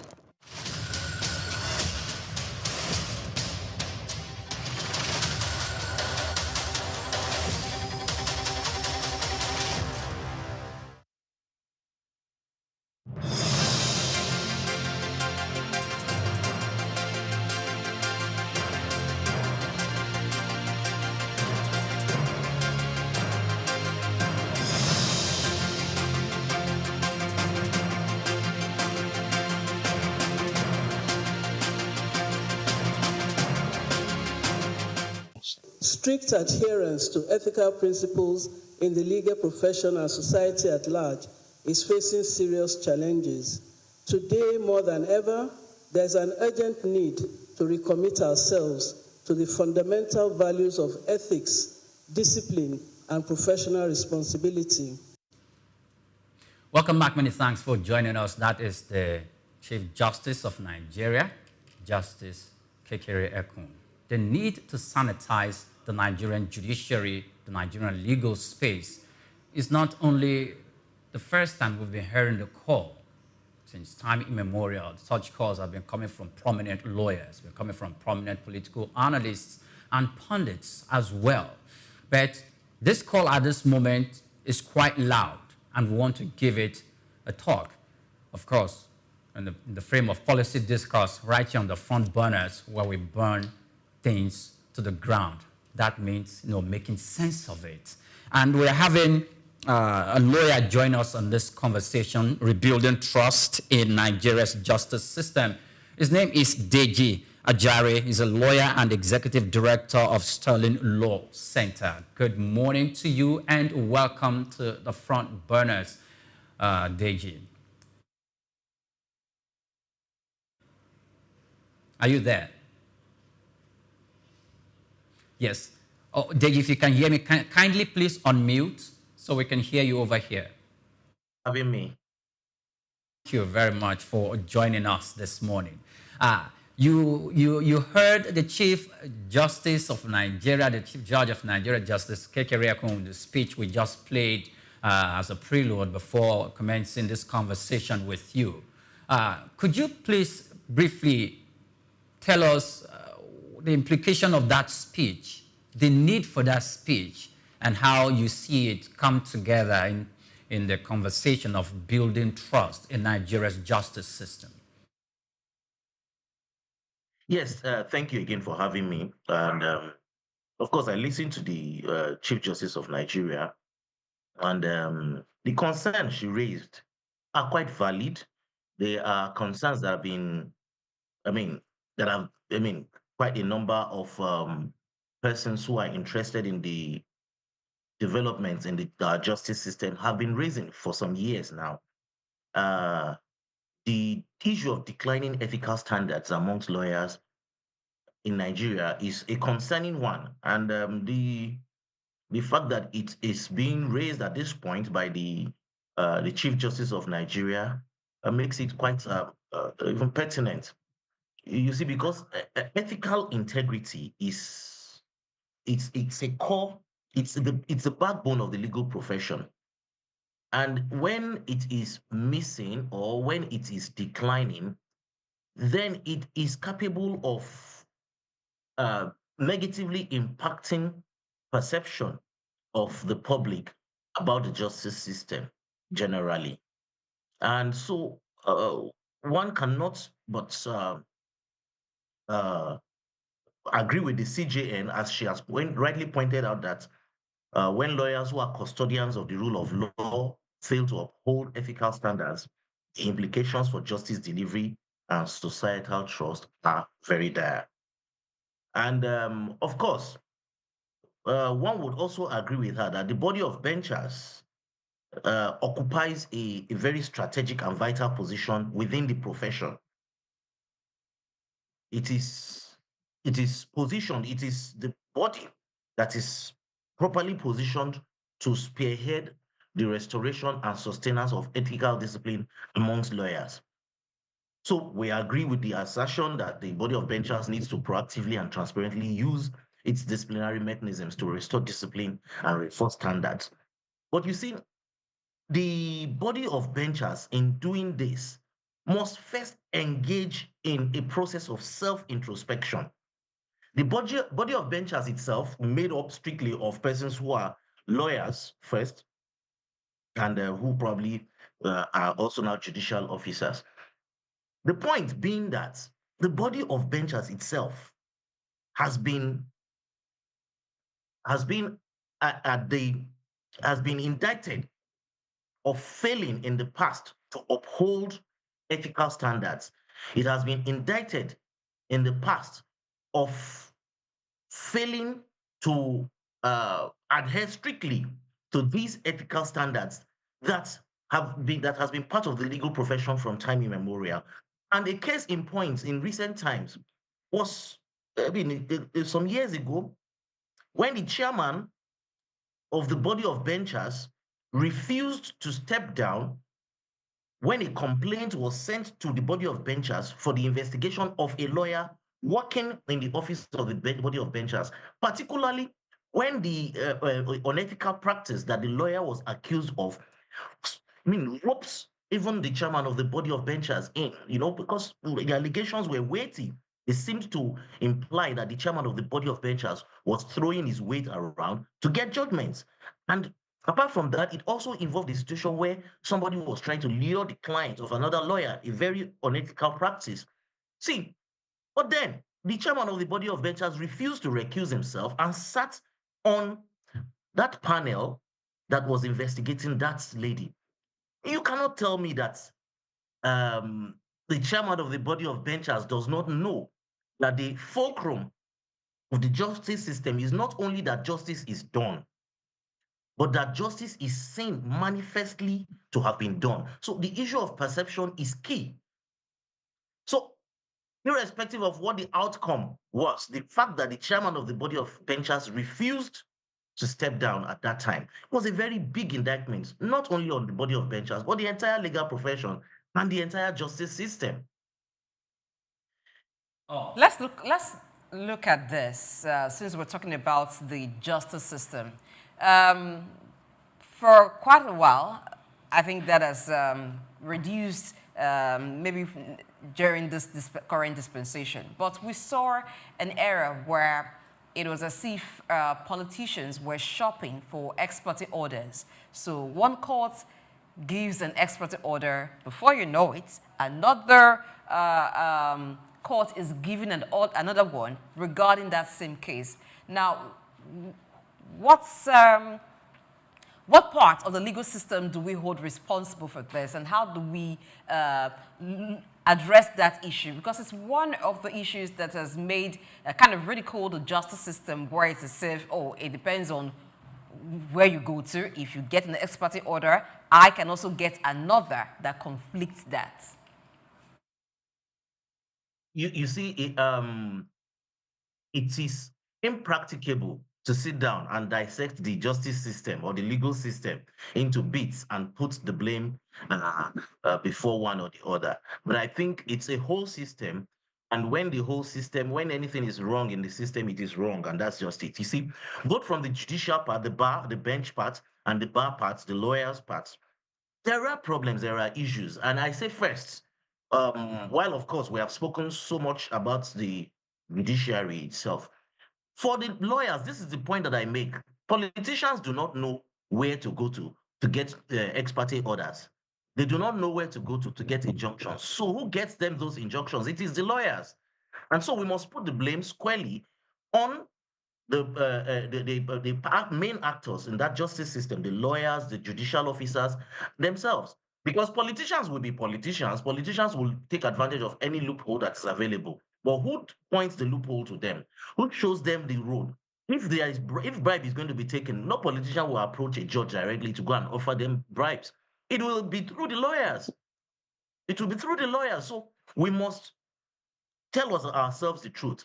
The point is that judges, who first, of course, are lawyers before they become judges, and practicing lawyers themselves, are at the center of all of these issues.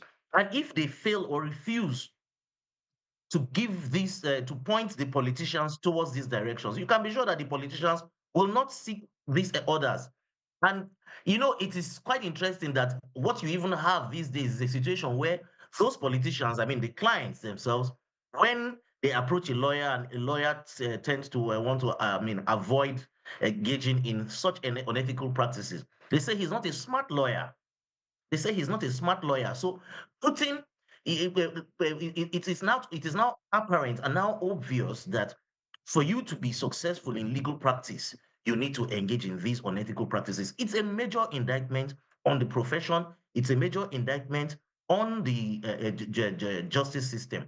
But then again, the question I will now ask: when the head is bad, can you expect anything of the fish? Now, the point is that at the end of the day, if there must be reforms, if we must get things right, then it must start from the very top. So if the CJN is making this call, which I totally agree with, then the CJN must start from her desk. Now, at the judiciary, the NJC, the JSCs, as they are, what are they doing? What steps do they take to ensure that complaints about erring judicial officers are properly handled? What steps are they taking to ensure that unethical practices among judges too are properly addressed? Just a few days ago, there was a story about a judge of the Federal High Court of the Court of Appeal, who was saying at a public function attended by the Minister of FCT, and there were, there were complaints that, oh, did he escort him or did they meet there? Whichever way that turned out to be, the fact is that before now, in former times, judges who are enjoined to avoid such public functions would usually very scarcely have the need to come out to explain themselves, to explain why they were there or why that person was there. The reason is because they maintained the ethical standards. But today, because you have judges attending Owambe parties, you have judges attending every function, you have judges attending functions where they are given awards, and then they meddle in the political discourse. At the end of the day, like we said, the public perceives these things as capable of influencing outcomes of judicial decisions. And as such, irrespective of what the genuine intentions are, once the public perceives that, look, there are chances that, look, these politicians might be able to influence outcome of decisions, then we already have a problem. And that is why I am making this call again to the CJN that she needs to sit back and clean her own house first, because she heads the judiciary. She is also the head of the NJC, and which is responsible for discipline of judges. Such, they must ensure that they must go back to these standards. When that is done, 50% of the problem is solved. Then you can now face the lawyers themselves. And of course, the body of benchers, the legal practitioners disciplinary committee, will now be asked to ensure that it also disciplines its own erring officers. But as it is, as long as you don't start from the top, you're not likely to achieve any results. Thank you, Deji, for those very brilliant submissions. I want to ask, are you not thinking that somehow we're overstressing some of this conversation around ethics in the judiciary? Because some of the issues that we actually talk about, some of them are not, they are not really fact-based or evidence-based, as it were. That the problem really could be the fact that we are not good winners and good losers as a country. And anytime a case does not favor you, is the church has been bribed or something has gone under the carpet. Don't you think that the way we receive victory is also part of the real problem that is affecting the image of the judiciary? The discussion as to whether Nigerians are good losers, good winners, that would be a totally different discussion. But the question I would want you to look at is this. Did we always have it like this? Was it always like this, that people would always complain about the judicial system as being biased? I don't think it was always like this. I do not think so. So something changed somewhere. And it is that thing that changed that we should be concerned about. Now, I have said it here, and I'm going to repeat it again. The thing about justice, at the core of it, is not only that justice is done. Justice must be done, yes, but it is not just enough that justice is done. But it is important that the perception that justice is done is maintained. And one very fundamental way for that to happen is that judges and judicial officers must avoid interactions that are likely to create apprehensions in the minds of the public that there is a chance that decisions of the courts could be influenced. And so, while it is possible, like I said, that sometimes outcomes may not necessarily be palatable, and so the people may, without any the further evidence, just go, oh, the judge has been corrupted, has been influenced, has been bribed. What is important is what led to that perception. And I tell you that that is a fundamental part of our justice system. So if we are missing it, then we need to retrace our steps. And that is the point that is being made. Now, all over the world, this form of justice system, this formal justice system that we have, is the winner takes all. Naturally, parties are always going to leave. One party is always going to leave unhappy, certainly. And it is the same all over the world where you have formal justice systems like this. But everywhere, naturally, you're going to have people who complain, and so people would sometimes put the blame on their lawyers, they will sometimes put the blame on inefficiency, but at least they do not put the blame on they do not suspect that there have been influences on the judges that led to the outcome that they are seeing. So it is for us to get back and ask ourselves 30, 40, 50 years ago, how were judges living their lives? How were judges maintaining that form of ethical standard that prevented them from being embroiled in the politics, in the politics and or being associated with politicians that will eventually lead to a decline in the trust for the justice system. Thank you very much, Barrister Deji, if I can call you that. Rebuilding trust in Nigerian justice system. First of all, I would like to know the role that the NJC plays in the gamut of the Nigerian justice system, the Nigerian Bar Association, NBA, the role that it plays in the whole system. Also, the body of benches that you are talking about, so that we can understand all this, what I call it, fragmentations, and also the Nigerian Legal Practitioners Disciplinary Committee. I also want to know the role that it plays. Now, the reason why I'm asking is this. On this table, we discuss business, economy, and development issues. And the conversation we're having you today seems to delve towards development, but it does have a business and economic impact, because sometimes conversations or deals and transactions on business and economy will end up in the court. And if there is no justice system that is in place to carry out justice, to let the pendulum justice swing the right way, then people will begin to lose trust in that system. And they need to build that system, to build trust into that system. It's very, very key, because it has an economic and business impact for the growth and development of our country. Not too long, a senator, a politician in the National Assembly spoke about how he spoke with with his wife, who is a prominent lawyer in the country, and how he had influenced his wife to sway the cause of justice for some of his friends in the National Assembly. And legal practitioners, everyone came out to cry foul, and how the whole system should respond to bring sanity into it. And we didn't see anything. Now, what is the damage this would have done to Nigerian business, economy, and development strides? And how can we correct that anomaly? Yes, you see, like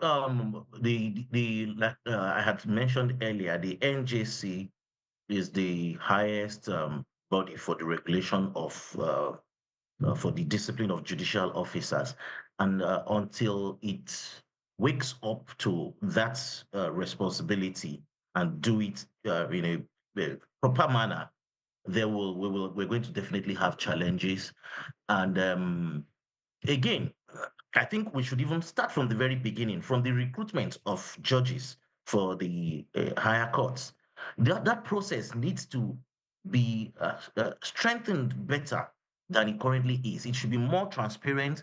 I mean, the conditions and the process entirely should be very open. People should be able to see, oh, why this person is being, I mean, maybe appointed as Court of Appeal judge from the High Court, why this person is being elevated from the Court of Appeal to the Supreme Court, or people should be able to see from the quality of judicial decisions.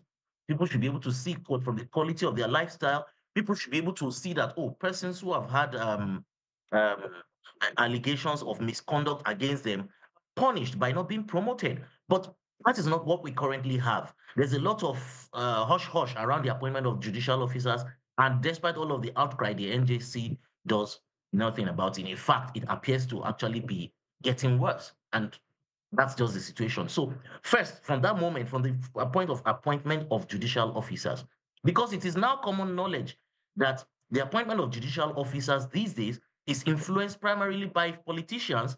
It is also influenced by senior members of the judiciary who bring in their spouses, their children, and all whatnot.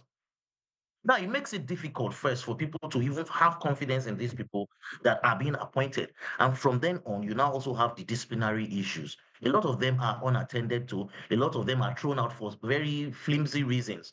And when you have a situation like that, then there is no accountability. And when there's no accountability, of course, anyhowness will reign supreme. So with that, of course, if we are able to correct a lot of these things by the NJC, then of course we're going to be making some progress. The Legal Practitioners Disciplinary Committee itself is a committee of the body of benchers, which is essentially meant for the discipline of lawyers. I have already cited examples where the body of benchers itself, you see, the legal profession is fast becoming more like a cult, where everybody seem to want to protect the other, and at the end of the day, what you have is not palatable for any of us. So when one of us does wrong and we try to cover him up or we try to protect him, and in so doing, this we reduce or diminish public confidence in the system. We do not know, we do not realize that what we are doing is worse than if we had sacrificed that one person who had engaged in unethical practice. But of course, the body of benchers, like I have said, must start from its own desk too, by telling itself that it must do its job irrespective of whose ox is God. Because what we have right now is that we have a lot of big fishes in the legal professions who are untouchable, no matter what they have done or they are alleged to have done. They are untouchable. That cannot be the position. Now, you also talked about the allegations. Well, I won't even say it's an allegation because it was a confession, really, on live TV by a sitting senator that his wife, who is a judge, has been very has been very helpful in, giving decisions in favor of his friends.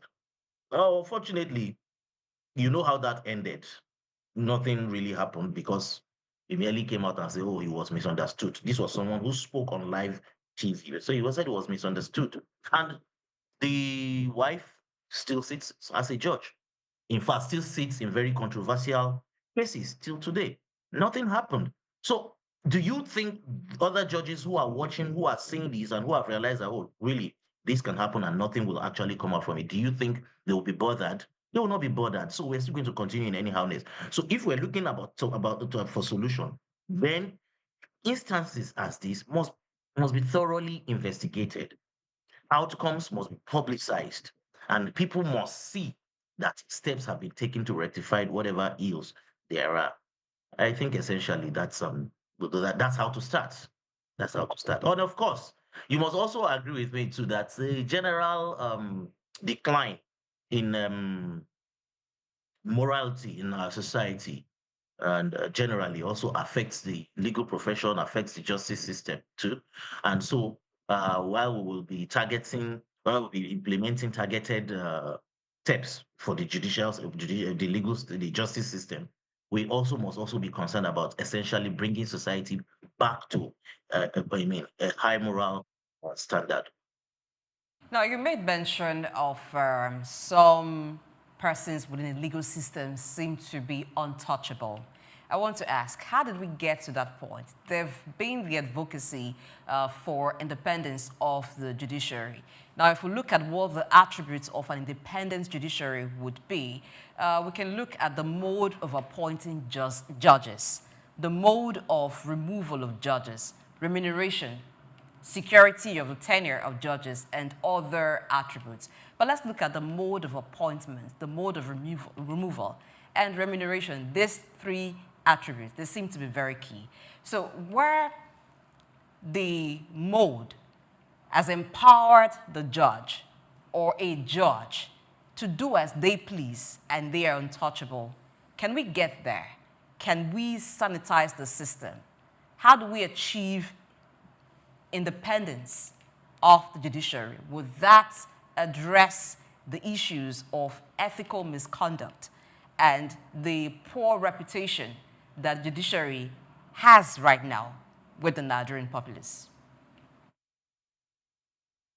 Yes, yeah. Well, there is the issue of the independence of the judiciary, and well, I know that, yeah, there are issues to still be resolved, but you will agree with me that uh, as at today, at least at the federal level, the judiciary has gained for itself substantial level of financial autonomy. And before that time, one would have thought, oh, indeed, once we have financial autonomy for the judiciary, oh, it becomes truly independent. But that is not what happened. And we still have, a lot of these issues.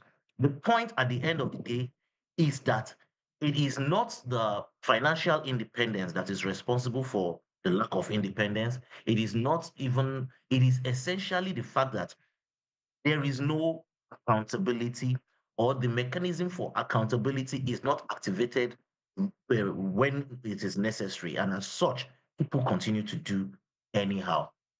When I think it is something that we must just agree. It's common knowledge that when people do wrong and you do not, the system does not punish them, then naturally you're going to see more of it. It is essentially the reason you're going to have uh, high crime rates, where the chances, where people know that, look, if they commit this crime, their chances of being caught and being punished are very slim.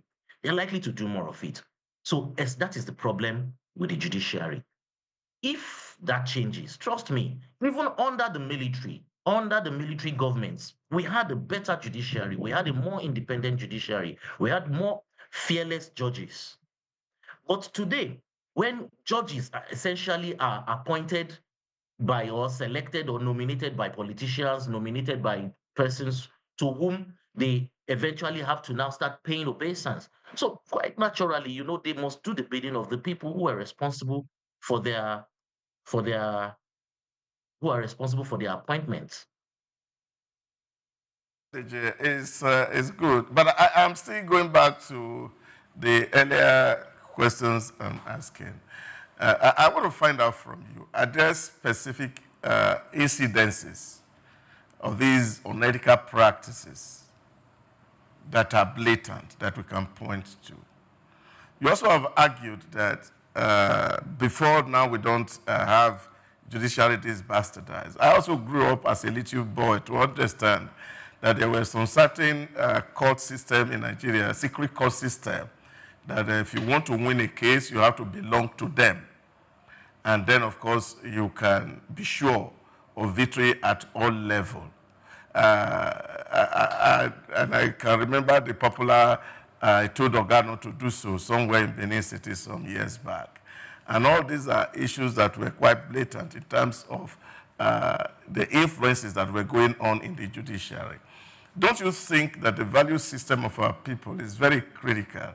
That no matter what selection process you are going to adopt, or whoever you choose, that whoever who is not chosen will still find that these things are not good enough as they should be, since it's not the person occupying that seat? Well, you see, again, I thank you again for taking us back, and my response will still be in the same line. You see, the issue is not even the capacity, because really, one is not saying. I am not saying at this point now that judges that are appointed are not fit or are not capable of holding the office. That is not even what I'm saying now. But I am saying that as long as people do not see the system as transparent enough, as long as people cannot say, oh,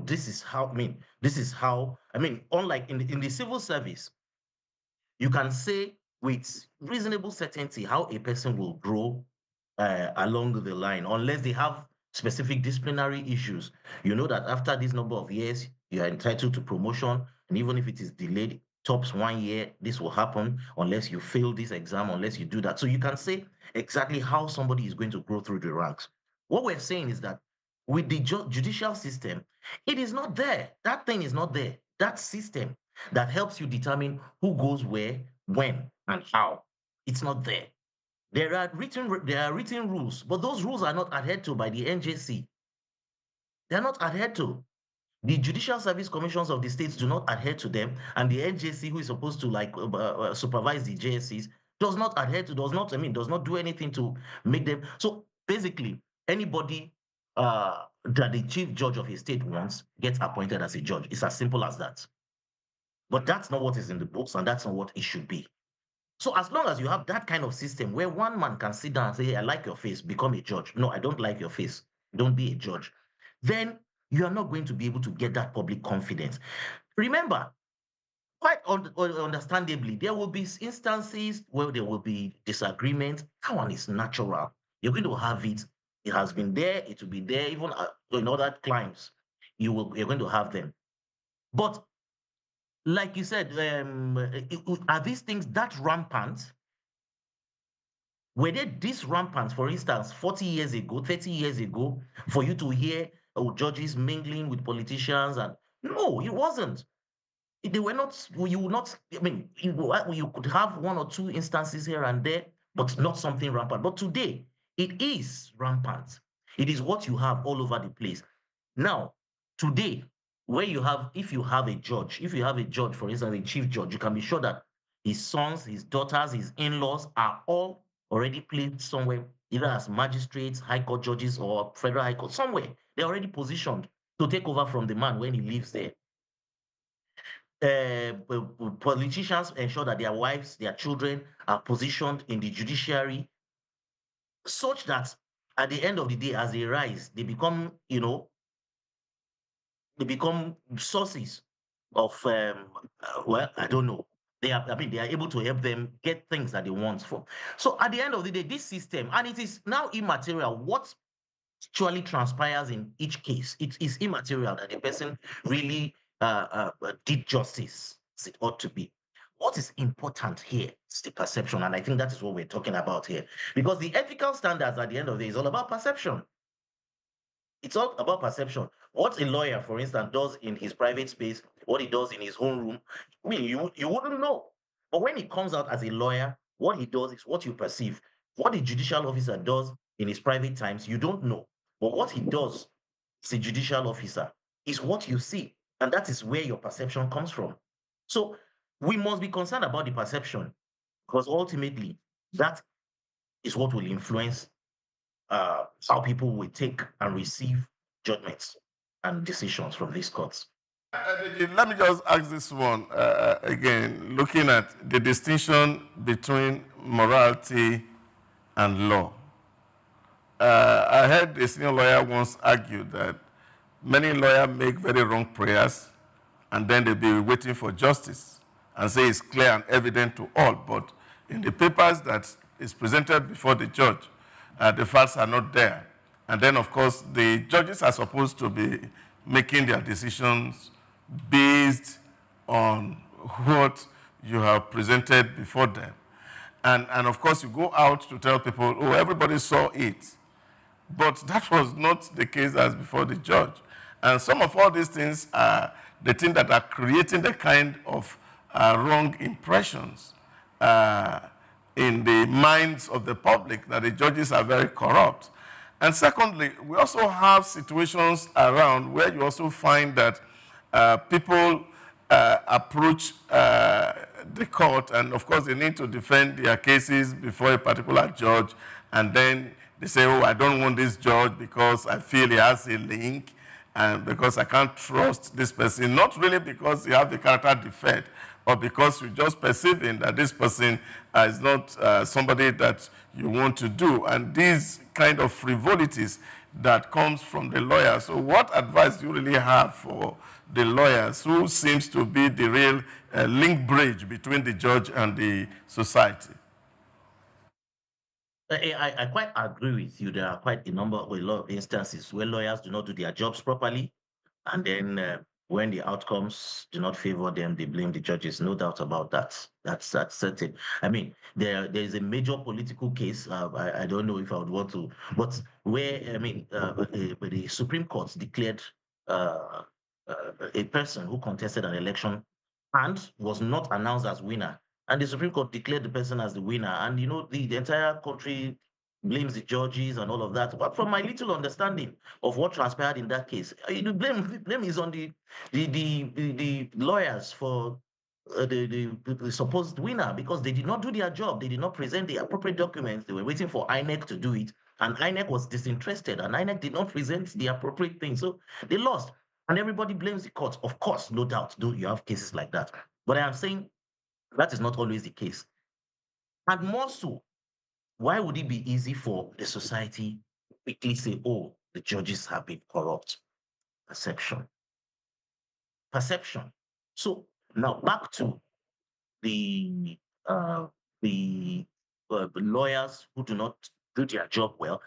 Part of ethical practices, part of ethical standards, which we are still talking about here, is that lawyers must also refrain from publicly criticizing the judges or judiciary. They must, unless there are very compelling reasons for to do so.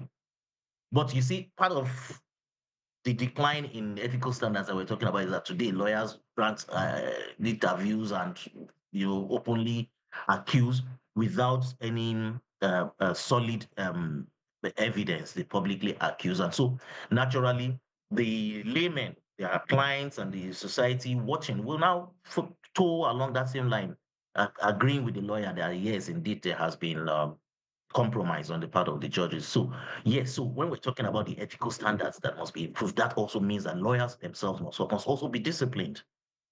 So when you have erring lawyers who go out there, because traditionally the judiciary does not even respond to criticisms. Judges are not usually allowed to come out and respond to criticisms. So part of the training we had was you don't go out to beat someone who you know cannot cry. I mean, he's not allowed to cry. So basically, that's the point that is being made. So we don't go out there and just basically criticize, call out a judge and criticize them and accuse them of taking bribes and all of that. When we know that they may not be able to come out and respond, that would be an unfair thing. Now, but back to persons, who would argue that they want judges to recuse themselves. The truth of the matter is, as long as a person can give reasons to say that the judge has some links, even if it is remote, with one of the parties or with the case or the subject matter of the case, then it is a good reason, it is a good basis to ask the judge to recuse himself. And like I have repeated here, it is immaterial that the judge intends to do justice, fair justice. It is immaterial. What is important is the perception that justice is not just done, but it is manifestly and undoubtedly seen to have been done.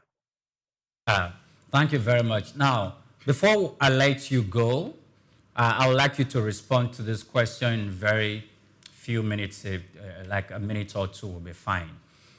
There's this argument that even though legislative activities and duties and law making and enactment in the country is saddled on the shoulders of the legislators, it seems as if the judiciary have hijacked it. And I do believe to an extent that the judiciary make laws through precedents. The Nigerian political space, there is vast criticism coming from politicians that the lawyers are who determines who win elections, irrespective of what transpired at the polling booths. To this extent, we've seen that the social engineering of our system now rests squarely on the shoulders of the judges and the judicial system. Now, from these perception issues, it looks like the judiciary itself is the one or the institution that has taken the nation captive because of the outcry and perception that our elections do not go the right direction. How can we, demystify this perception and to put it in right perspective?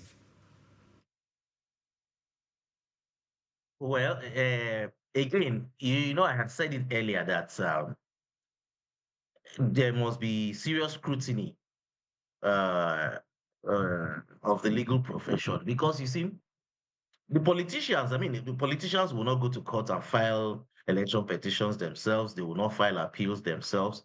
It is the lawyers that will advise them to do so, and it is when they advise them that they will now brief them and so again, it still boils down to what we have been talking about, part of unethical practices. So sometimes, first, for us as lawyers, when you find indeed that there is no uh, there is no basis for maybe filing a petition or an appeal, you should advise your clients appropriately, irrespective of the temptation of the uh, monetary compensation that will come with it. But that's not the case these days. So it appears like lawyers would always encourage for the politicians to go ahead and file and appeal and do this. And of course, they get paid for all of this. So it appears like, yes, there is need to scrutinize lawyers in that area. And then again, what we have also been talking about still comes into play, because so sometimes you would find some decisions that you it's not supported by logic, it's not supported by law, it's not even supported by facts, and you're wondering how did we I mean how was this decision reached? It boils down to the issues that we've addressed since as well. The fact that there is a failing ethical standard, there is a failing ethical composition within that system. Lawyers will be the ones to actually approach the judges to compromise them sometimes. And so, uh, if we identify all of these problems and see them as real challenges, because you now have election petitions take practically like 80% of the time of courts within those periods, such that even other cases, including criminal cases, sometimes are not given the kind of attention they are supposed to have. You have a lot of cases of corruption that are pending. They are not attended to because you have election petitions and appeals from election petitions flying all over the place that are time bound, that they must be reach a decision before a particular time. And I think if the appropriate bodies, the body of bencher, the NJC, starts scrutinizing some of these things and probably starts penalizing some of the lawyers who encourage these things, and probably even start looking at the decisions too. I mean, the NJC can review decisions of the courts, and if they find that indeed it is shallow, hollow, and lacking in substance, of course, they should be able to punish those kind of judges, irrespective of whether, yes, there is evidence of compromise or not. Thank you so much, Deji Ajari, lawyer and executive director, Sterling Law Center, for joining us this morning to talk about rebuilding trust in Nigeria's justice system. Thank you so much for your contribution to the program. Thank you for having me. Very much welcome. And now that's the end of Policy Discuss 1. We're going to break. When we return, we'll come again with a conversation on Policy Discuss 2. Don't go anywhere.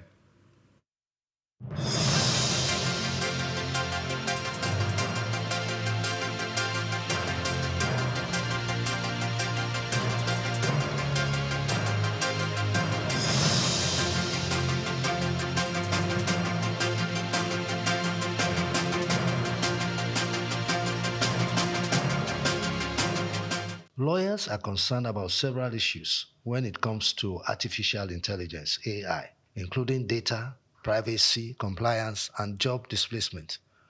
Will AI really take jobs away from lawyers? In this special report, Bayo Olaoye addresses one of those concerns, job displacement for lawyers, as a result of the introduction of artificial intelligence. Will artificial intelligence make lawyers jobless? The short answer to that question is no. There are three reasons why AI will not take away jobs from lawyers, according to experts. First, AI systems being developed for the legal industry are primarily co-pilots. Secondly, there are numerous tasks AI simply won't do because legal implications prevent it. For example, litigation. AI cannot make court appearances, unless, of course, nations radically change their constitutions to allow robot lawyers to stand in court, which is highly unlikely. Additionally, for lawyers involved in strategic work, such as security, meeting new clients and existing ones, or serving on boards, AI cannot replicate the human touch. AI lacks the commercial acumen required to build relationship with clients and navigate complex problem-solving tasks. AI cannot engage in the strategic aspects of legal work that require understanding human behavior, negotiating, and making judgment calls. According to experts, AI systems built for the legal industry are designed to function as co-pilots, helping lawyers become more efficient but still requiring human oversight. For instance, AI can draft a clause for you, but as a lawyer, you must ensure that the clause makes sense. AI can assist with tasks like legal research, drafting legal documents, contract review, and identifying red flags. However, human involvement and judgment remain essential as all systems, particularly large language models, can sometimes be confidently wrong. Despite its potential to assist in many areas, there are numerous tasks AI will not do for lawyers, either because it lacks the necessary capabilities or because it is unnecessary. Some might argue that AI makes lawyers more.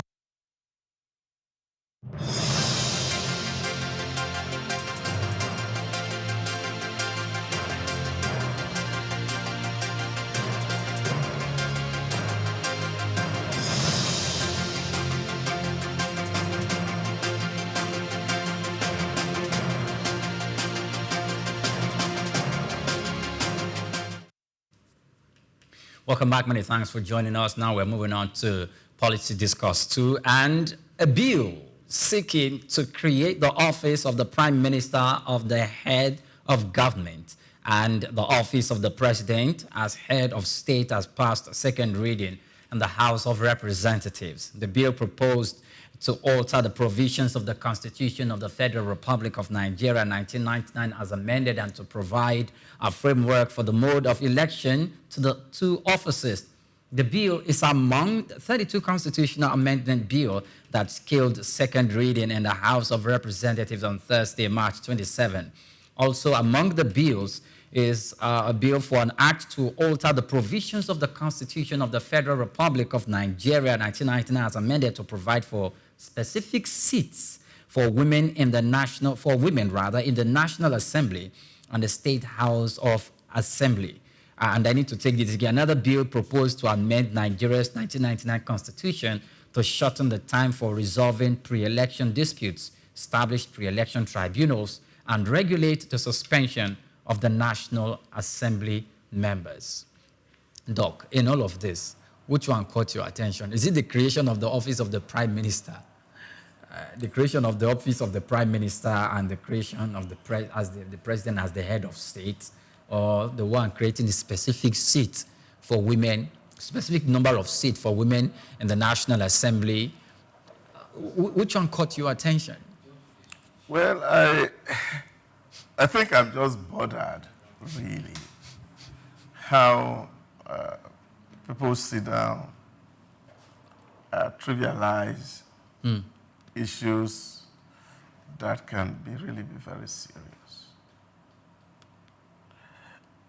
I don't understand what the issues are that this office of the Prime Minister is going to solve.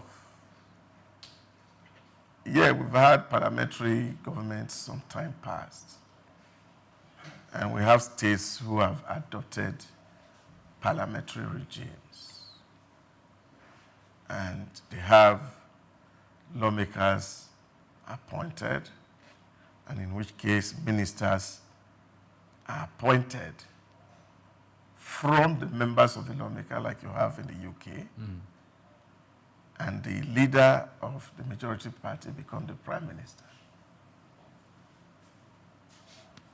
Now, in both houses of Senate and Assembly in Nigeria, we have house leaders who fills that role, for example, in terms of governing and oversight. Now, in some other places, for example, other federations, where, of course, this has also been tampered with, you can call the French Federation, you can talk about South Korea, you can look at Egypt, on the one hand, some of the states that has adopted, and probably Russia under Putin, this mold of a presidential or a quasi-presidential arrangement. But what you also see in these states is the fact that in all those four cases, of course, that I mentioned, whether it's in Egypt, in Russia, in South Korea, or in France, the Prime Minister appoints really, except France, the President appoints the Prime Minister. And the function of the Prime Minister is to coordinate other ministers for the implementation of government policies. And if you look at even our arrangement, and I think beginning from good Lord Jonathan, we've always had now a coordinating minister of the economy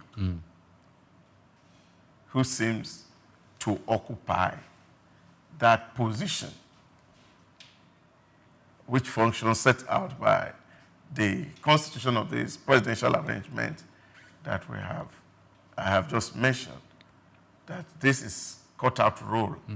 And then, of course, the president can focus on foreign relations, while the prime minister focuses on internal governance and affairs. And so to that extent, you look at those people who are adopting that model, I may not have as a detailed presidential arrangement as we have. The key question to ask is that, is it the presidential system that is a problem? Or is the people that is operating the presidential system that is a problem? There are a few things that can be very bewildering for me, is the fact that when we see a problem, rather than address the root cause of the problem, we will start to be treating symptoms. It's quite unfortunate, and I think that we can do better and be a lot more serious. Whether for me is the issue of the judiciary we just mentioned, whether it's the conflict in the legislature that, of course, that is being discussed, whether you appoint, as long as we are still having people who don't have very strong values, definitely, whatever structures that you put on the ground will not work. I hear people talk about strong institutions, strong institutions. If a weak person runs a strong institution, that institution will become weak. If a man who has no value gets into a strong institution, the institution will become weak. Because there's no way institution will run itself. So at the heart of the challenge that we face is value. How do we redefine our value away from money, for example? How do we begin to elevate the truth in the public square and not make lies the law? All this conversation, we must take pain to look at them before we start to do laws that at the end of the day, we rather compound our problem rather than solving them.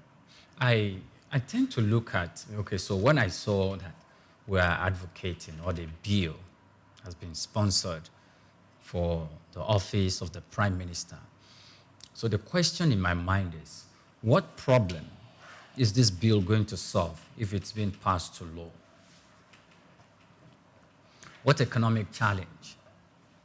Is it going to bring respite to the people who have been displaced by terrorism and insurgency and currently living in internally displaced persons camp? Is it going to solve the problem where the naira for crude swap deal that has just failed? Is it going to amend it? Is it going to repair it so that we can go back to that deal? Because it seems as if the Nigerians are on the benefiting side, and the foreign exchange pressure it's having in the naira is going to vanish away. That's what I'm looking at. And is it going to take away? Is it going to bring cutting down the number of people in governance so that we can have monies that we are to be expending on senior assistant, senior special assistant, and the whole bogus government? Is it going to make it a lean government? Is that the target of this bill?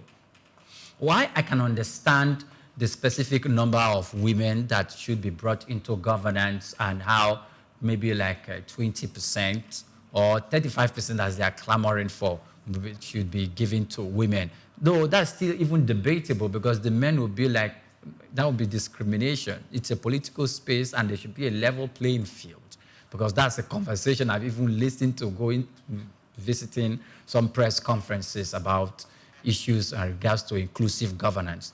So if these are issues that are not going to attend to problems that we are currently being faced, why do we entertain them? Because the House of Representatives are not known for entertaining laws or bills that are, seemingly considered, of insignificance. So why are we going this direction? Why aren't we spending our time discussing other issues that will up the ante, of the naira, of creating a viable ecosystem that can breed businesses, and how we are going to empower the businesses at the ebb of society, and how the government is going to be accountable in giving out money to empower businesses, so we know whom we are sponsoring. Recently, we heard that we've spent a few billions of nairas disbursing money to universities by way of paying the NEL fund. Yes, we've seen universities come out, put on newspaper publications that they've received money to this effect. That is good, but they still need the probing eyes of the legislative arm of government still need to be in that direction to make sure that we're not having bogus figures or inflation figures. Yeah, why do we exert energy on this? But the point to be made, and that is where I honestly stand, is to look at some of our practices and see the things that we have done in time past, and then looking at them, and on the basis of this objective reality, we are able to say, okay, if we attempt this thing, it's going to get better for us. Let's take, for example, 1960 to 1963. We had a parliamentary arrangement, which really never helped us manage our diversity, which was the real reason why the 1979 Constitution contemplated a presidential federal arrangement so that we are able to manage our diversity. And then you ask the question, why were we not able to manage our diversity? Looking at it from the 1953 census crisis to the 1963 census crisis to the federal election crisis of 1964, on and on till the military takeover in January 1966, the counter-coup of 1967,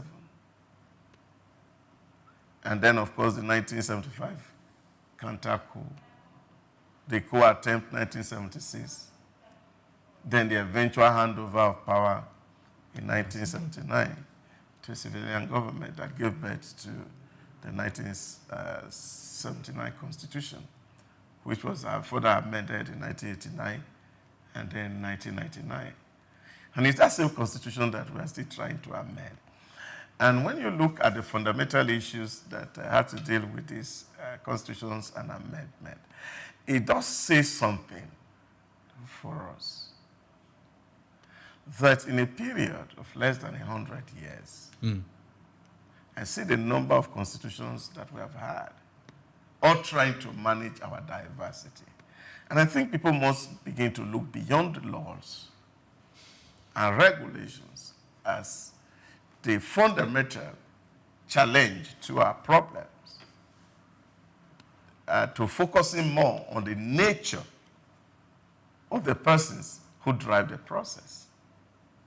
Take, for example, you take United Kingdom, where a parliamentary system works. The Prime Minister don't take away the respect that the royal palace has, even in taking core major decisions, even though that the monarchy is not directly involved in both labor or conservative politics. There's a natural deference to that institution respect for boundaries. And so it works for them. So the problem is not whether I have prime minister or I have president. That's not the issue. That's not the argument. So why are things not working for us? So under the parliamentary, we could not count people. Under the presidential, we could not count people. We have not had elections without crisis.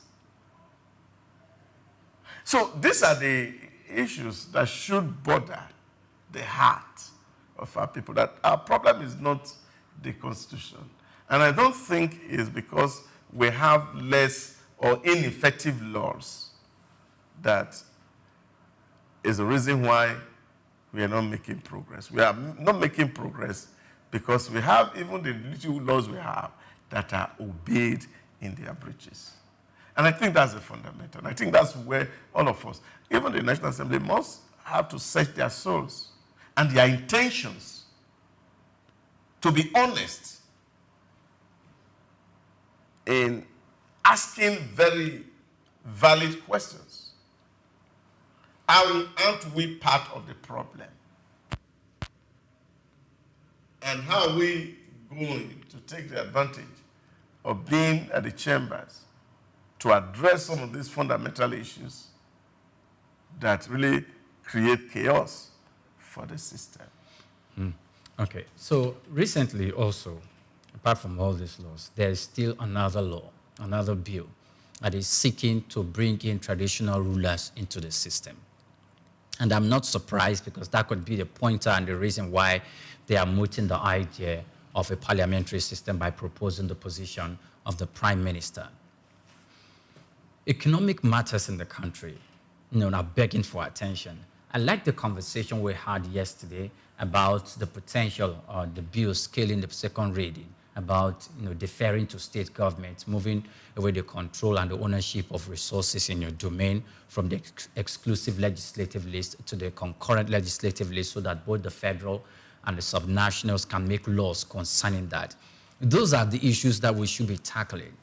If we are considering issues about parliamentary system, looking at the British parliamentary system of government and looking at the way the prime minister conducts himself, the prime minister has made it a duty to go defend the cause of government, defend policies in parliament, and he speaks for himself, though he goes there with the coterie of cabinet members. There are issues that he is going to defer to them. But there are instances where the cabinet will call him directly and he will answer questions. And you could see parliamentarians responding without fear and not singing the song of we are in with your government and all of that. So in Nigeria, I remember vividly when Malami was the Attorney General of the Federation under the Buhari administration, and the House of Representatives request appearance by the president to come and talk and give explanation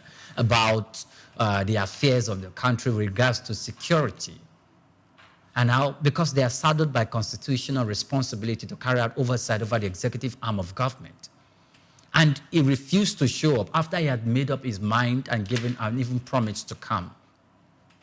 And lawyers, including the Attorney General of the Federation, came up and was, doubting the constitutional right or capability to request the president to appear in parliament. But when it comes to issue of passing appropriation bill, then the president can appear in parliament. If we are not able to take care of this in a presidential system of government. The problem is also to understand that there are some issues that are classified, just not in Nigeria. I don't think security matters are discussed in the floor of the It's parliament. not the entirety Now, if you are going to have those conversations, you see, there are ways and means that leaders of both arms of government can actually sit down to resolve some of these issues. You have directly oversight functions over the military, over the Navy, Air Force, the Nigerian Army. You have oversight over DSS, over EFCC, over the police and all the agents and paramilitary agencies of government, because they are directly under your purview as the law requires. Now, if these agencies are giving you reasons that you are not satisfied, and then you're now going to call the president to come to the floor and tell us why are we not winning the war against Boko Haram, and then you're expecting that they're going to give you the figures and details in the front of camera, you must be just daydreaming. And I think those are some of the issues that I say we trivialize things that are very important. There are things that we don't need to create unnecessary tension in the polity that we can resolve.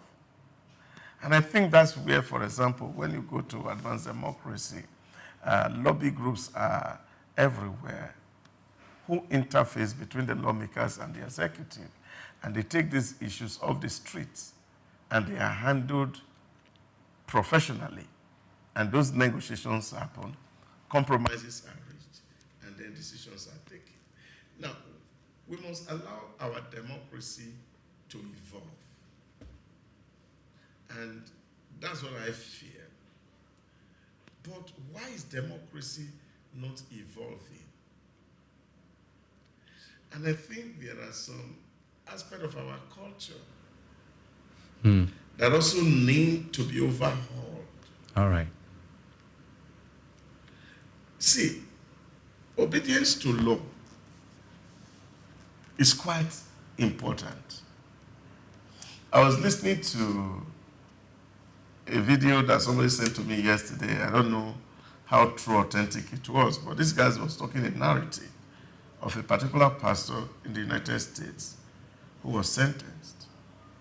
And the proceeding on how this thing happened was the fact that the person who was his financial officer for 8 years got to a point in his career and said, I cannot take this anymore,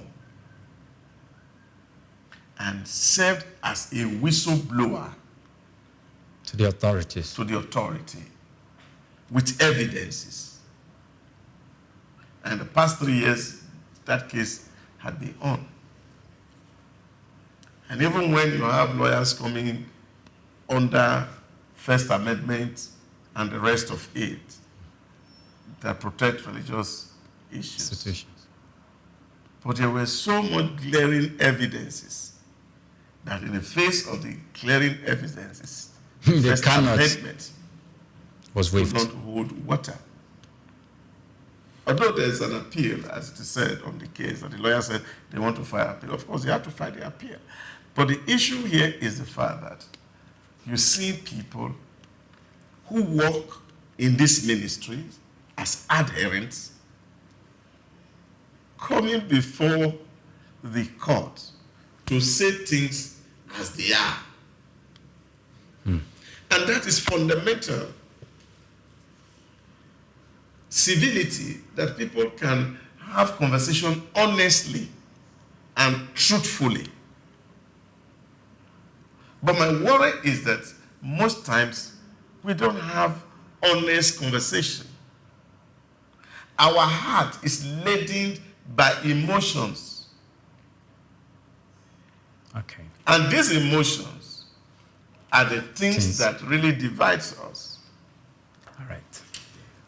Well, for the National Assembly, just the way it is with the courts, there are some cases that appear before the court and the judge will just, throw it away and dismiss it. If there are bills that are appearing before the House, I know the House is responsible to give listening ear to that. But if there's any bill that is going to, detract or cause us as a nation to deviate from the path that will lead us to progress and to prosperity, I think the House also should consider throwing off such bill. And I would say the House has done well by entertaining a bill that had to do with controlling of local resources with states to move it from the exclusive legislative list to the bilateral or conclusive legislative between concurrent legislative list, where the federal government and state government can there's even an argument against that. I was saying to somebody recently, I said, I came from Edo State. and this is in the public glare, and people should pay attention to it. I stand to be corrected. If there was no UBEC today, if there was no UBEC, Universal Basic Education, that is managed from Abuja, there will be no school in Edo State. Because all the state-owned institutions, they are not looked after. The secondary school in Edo State, you can hardly find a school that has 3 teachers. And in most of all those schools, it is PTA that are hiring the teachers that are there. Any journalist can take a camera to go to Edo State to go and look at it. And that's glaring. The only reason why you have school is that there's universal basic education, and that allocation is coming from Abuja, and that is the only reason why we have. I'm using my own state as a practical example. See, we have had governments since 1999. The secondary schools have been abandoned completely. So you now say, oh, they are writing letters from matter, because the state, even the little money that is coming in there, is not even used well in the first place. And I don't know really that it would have been that we are seeing states use their resources very well before we're even talking about moving resource from one level of government to another. So, but administering it in such a way that, of course, everybody really gets benefited. Otherwise, look at it. You go to states-owned roads, except in Lagos, you will find where states are doing road. Go to other places.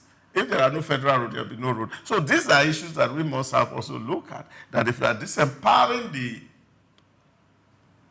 the center in favor of the state, we're going to have more war crisis than we have now. So we must look at our issues do a serious root cause analysis and not jump into conclusions because of maybe a symptom of a deep-seated root crisis that needs to be dealt with. If we have not been able to overhaul the prebendal nature of our state,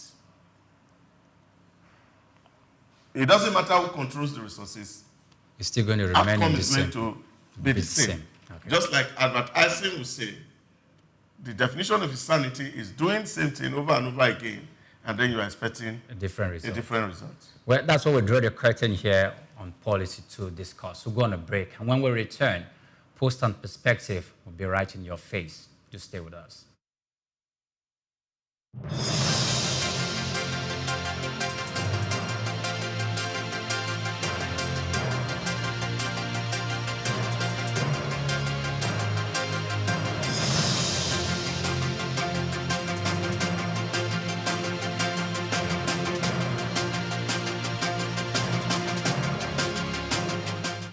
Known as the father of African literature, Chinua Achebe was born on the 16th of November 1930 in Ogidi, now Anambra State, eastern Nigeria. He was born to Isaiah Okafor Achebe, a teacher and an evangelist, and Janet Anenichi Ilegunam, a vegetable farmer. Achebe has reshaped the global understanding of African identity through the power of storytelling. Raised during the twilight of colonial rule, Achebe's education was steeped in both Igbo tradition and the Western values of post-colonial Christianity. As a student at the University of Ibadan, he became fiercely critical of how Africa was portrayed in Western literature. Achebe believed that Western literature often painted Africa as a dark and primitive continent, but he sought to tell the African people's lens. In 1958, Achebe's groundbreaking novel Things Fall Apart shattered colonial narratives through the tragic story of Okonkwo, an Igbo warrior. Achebe illuminated the complexities of African culture and the devastating effects of European colonization. Things Fall Apart became more than just a novel. It became a symbol of African resistance against the oppressive narratives of colonialism. Achebe was not just a writer. He was a passionate advocate for African self-determination, and his political activism made him a critical voice in the post-colonial era. Even after a life marked by personal and political struggles, including the car accident.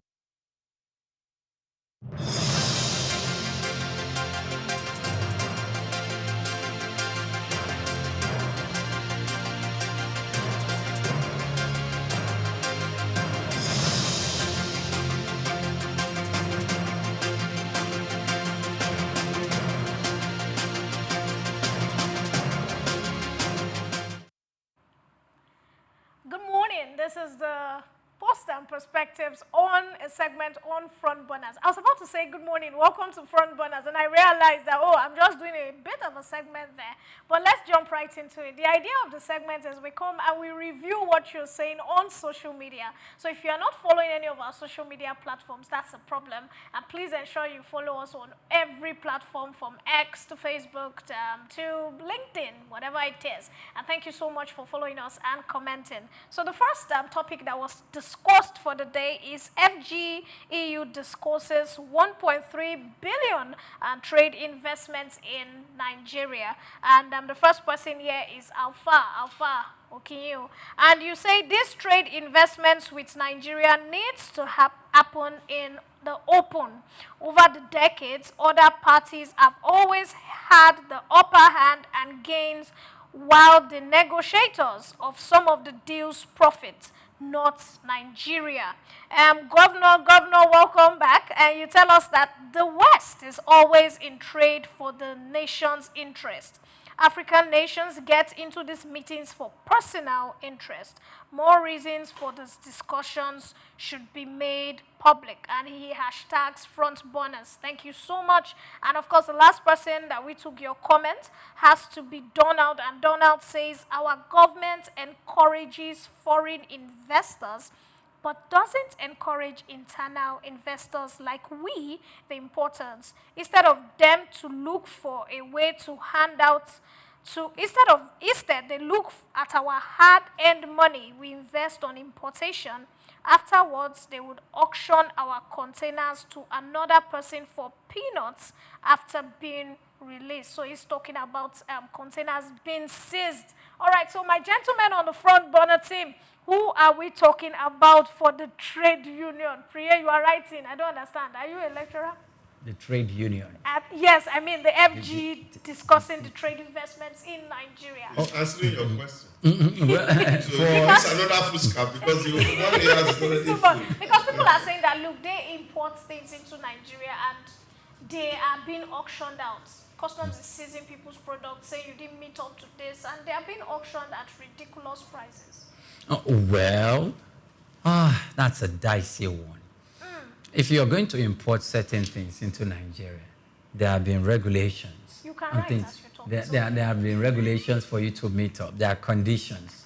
Okay. If you do not meet those conditions, you cannot blame the authorities for seizing those products. You can't. And when the authorities seize those products, they are going to do with it with the way it pleases them. There were certain things. I remember Doc referencing United Arab Emirates, that some of the cars that the police officers used, they are cars that were seized. And you see them using good branded cars. They can be using a Lamborghini. Wow. And because probably there were some issues, there were some infractions, they didn't meet up with either the import or they refused to pay the duties or some, and maybe it was seized by the authorities and they are given to their police officers to use. There was a time in Nigeria where a former senator and currently now serving as a governor in the northern part of the country, his son was caught with a very expensive car. The kind of car that you bring into this country to raise eyebrows, and it was not ferried into the country through the right channel. It came through some of the borders, and the custom went just requesting for the papers and the duties that should be paid to the authorities, because it ran into lots of money in dollars, and there was no record for that payment. Wow. Did the customs seize that? Of course, no, they didn't. Because the father is politically exposed person. And so what? They lost that money. I don't know if they had to pay that money again. But if it's in the UAE, like you said, the police officers will be cruising with that car. Imagine the police officer driving a Bugatti. What if it's Nigeria? You give a police officer a Bugatti. And to come and question you about fraud. It will probably How much are you going to give it? They always say the predictor of what you will do tomorrow is what you have done yesterday. Go and check even the lost bus truck that are donated to them. Yes. Oh, okay. Lack of maintenance. I need to call you guys up because I need to move on to the next one. And this one says CJN decries lawyers' poor ethical compliance. And Nuclear, how you doing? You say that why isn't the CGN talking about lack of professionalism on the part of judges who are seen attending parties and functions with politicians, and they are vested in interest of their courts? And the next person has to be Pascal, and Pascal says CGN should stop the empty facial cry and should restore confidence in the justice delivery of the Nigerian courts. And of course, the last person commenting here is, I live by grace. Amen to you, my sister. And you say, I have said it, the problem of the judiciary is 95% of lawyers' fault. Unfortunately, the caliber of people we see on the bench today are the worst set in Nigerian history, especially the cash-out guys who are referring to themselves as activists. Doctor, I know you have a lot of friends in the judiciary sector, so I want to hold on to you at this point, because you said that you had a lot of lawyers when you were gray hair in university, so they have all turned to the big boys in the judiciary. What do you have to say now that people are saying? I think, number one, I am of the opinion that since we are all mutually suspects, it is difficult for us to even have the conversation around ethical practices or moral issues, especially with the judiciary. Because number one, there are no verifiable evidences. They are all assumptions and perceptions. And we are all assuming that one lawyer has done something.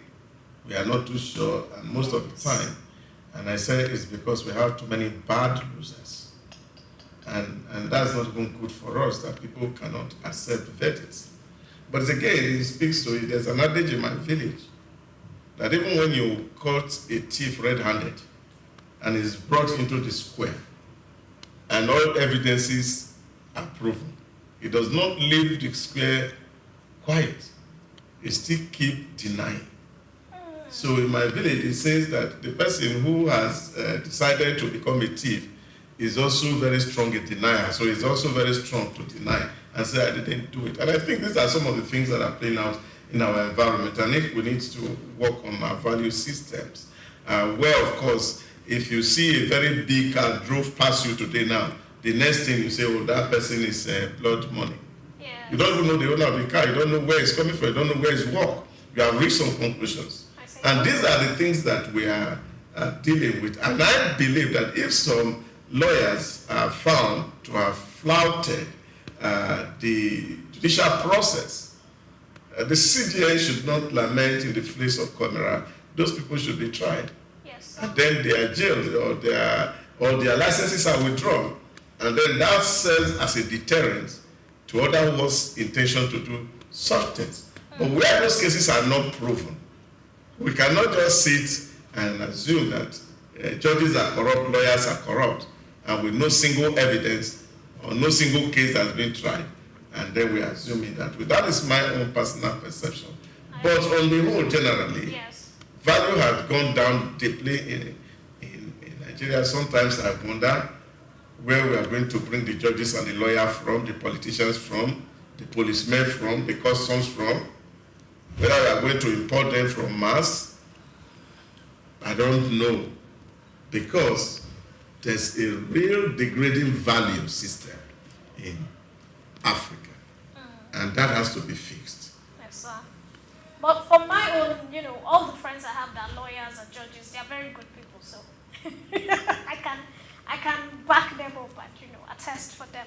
Talking about something new in town, of course, you all discussed House passes bills to create the Prime Minister's office. And this is from Alex. Alex, you put in quote, PhD, doctor, one of your people. He says they are going to pass so many laws and get us all confused. Come out with their plans as elections get closer. Nigerians must pay attention. And Emeka says, these people in power do not listen to the masses. The creation of these offices only increase the budget at a time when Nigerians are suffering and complaining. Politicians are focused on things that don't aggregate the sufferings. The office of the Prime Minister is unconstitutional. Why are they creating a law for an unconstitutional office? And my final comment is from Ofiu, and Ofiu says, now, wow, Prime Minister in a presidential system of government, Abi, they have Owu.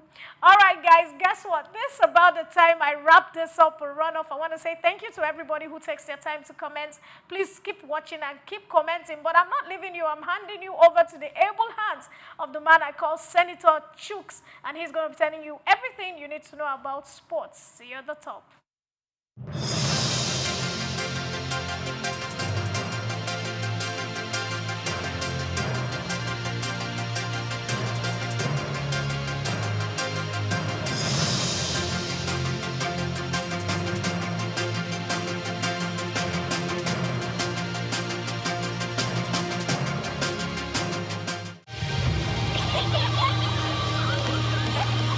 What keeps the heartbeat of a community alive?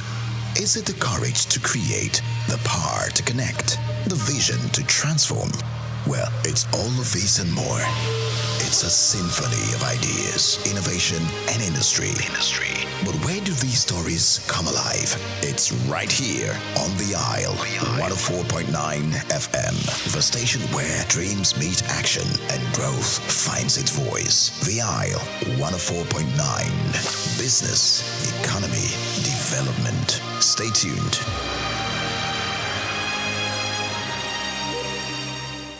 We've got just what you need right here at Femi Wash Media.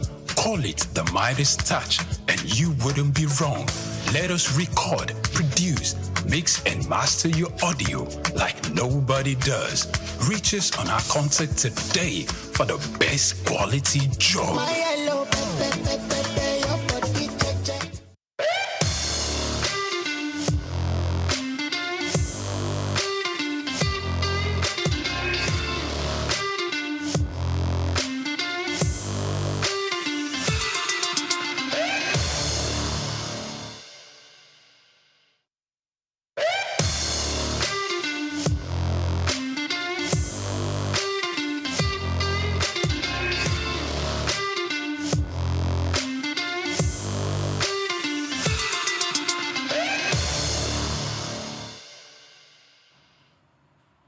Hello and welcome to your show. This is a beautiful Friday and it's Souq Sport. Thank you to everyone that has keyed in, stayed on, and been on front burners right from 7. They've done good. And I know, and you owe us this information. Remember, go to every of our channels and log on, follow, and we will follow back as long as you are there. Yes, let's get straight to what's happening in football. It's not summer yet, but people are putting money on the table, preparing for the transfer season. Arsenal, they've dropped 150 million euros on the table. As we speak, you know what happened this season. Injuries, and the entire front row were off. And as we speak, this is likely going to be the 3rd time they are going to be runners up. The league is still going, but who's going to beat Liverpool? We don't know yet. There is a lot of conversation. Zubi Mendy's name is there. Isak's name is there. Onosime too is also there. But let's get to see what happens if this money will be spent. Will it be enough? Are they going to buy? Won't they buy? Let's get straight to what's happening in tennis. Long-drawn issues, long-drawn quarrels are being settled. The ITF, Cosmos, and the Davis Cup dispute, that has been settled out of court. Remember, court is not good for business. Profit, settlement, and smiles is the best for business. And we say to them, congratulations. So we know that there's a 25-year deal to commercialize the Davis Cup. And whoever is getting what will get to know as the days roll by. Sponsorship Nintendo. For those that know Mariners, you get to see Seattle Mariners, you get to see Nintendo on the front of their shirt from next season. So we say congratulations to them. It's all about the money. Remember, get them hooked on. Now, in the last 3 years, if you have been very observant, that particular game where the young men stay and throw that particular sharp object into those bull's eye, in the last 3 years, that have caught our eye. That has been commercialized, and that is mainstream. So you now see what sports can get you. See what business, when combined with athletes and good administrators, can do. Now, Luke Littler, 18-year-old, right now, he is the world #1, and he is still the #1, no contestant. And Littler earned £500,000 when he won the World Darts Championship. And he took £111,000 again. And as we speak, last night, he is on top of the league.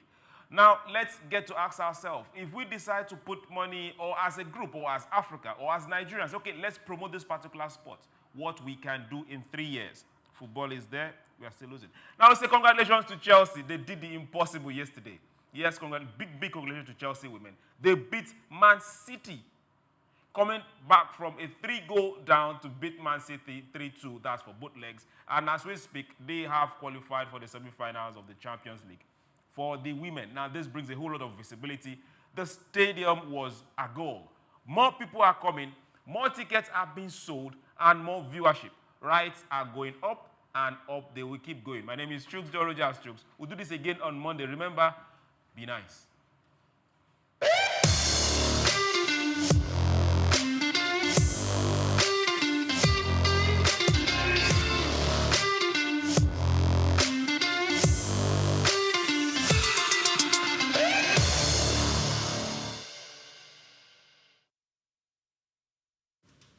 And that is it on today's program.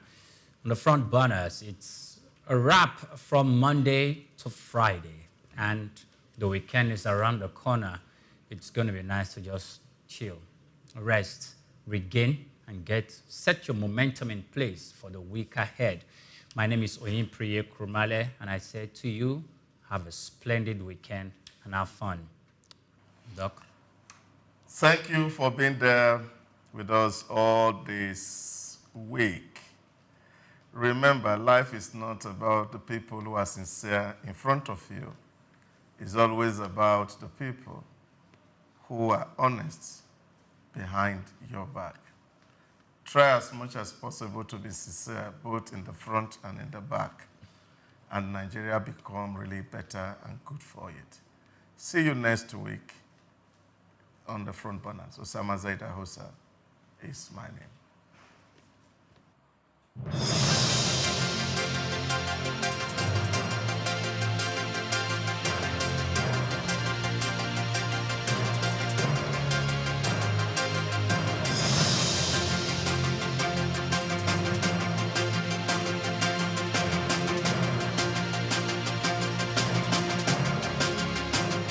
For more than a century, Zambia has stood as a prominent figure in the mining sector, particularly renowned for its copper production, which remains a cornerstone of the nation's economy. Accounting for 3/4 of the country's export earnings, mining plays a pivotal role in Zambia's economic landscape. The focal point of this mining activity is the Copperbelt province, home to major copper mines like Lumwana and Konkola, alongside Sentinel in the northwestern province. These mines, operated by renowned international firms such as Barrick and Vendetta Resources, hold majority foreign ownership, with Zambia Consolidated Copper Mine Investment Holdings retaining minority stakes. Smaller mines in the Copperbelt region, backed by investors from countries like China, Brazil, and South Africa, contribute to Zambia's diversified mining landscape. However, the country's mining sector faces various challenges, hindering the potential growth trajectory. Fiscal policies introduced by the government, including royalty increases, the taxation policies, have negatively impacted mining profitability. Also, price volatility in global markets Infrastructural deficiencies like inadequate transportation networks, power shortages, and an uncertain regulatory environment further increases the sector's challenges. Moreover, labor disputes, safety concerns, and geopolitical risks stemming from political instability poses additional hurdles to Zambia's mining sector. To propel the nation towards its 3 million tons copper production goal, strategic measures are crucial, and these include leveraging digital technology through partnerships with AI and machine learning firms to enhance sector's efficiency and investment, stable policy framework in order to attract and retain investment, and provision of a conducive regulatory environment. Infrastructure strengthening supported by donor funding and concessional financing can also alleviate critical constraints such as transportation and power shortages. More so, environmental conservation is vital for sustainable development.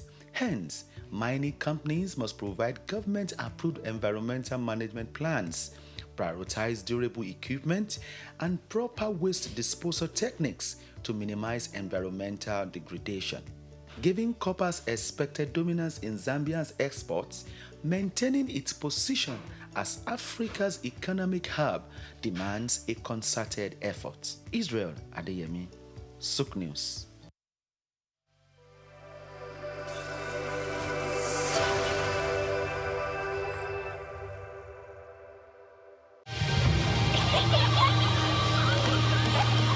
What keeps the heartbeat of a community alive? Is it the courage to create, the power to connect, the vision to transform? Well, it's all of these and more. It's a symphony of ideas, innovation, and industry. But where do these stories come alive? It's right here on The Isle, 104.9 FM, the station where dreams meet action and growth finds its voice. The Isle, 104.9. Business, economy, development. Stay tuned.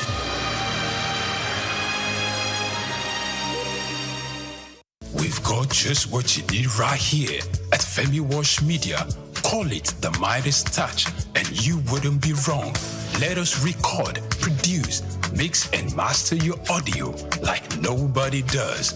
Reach us on our contact today for the best quality job.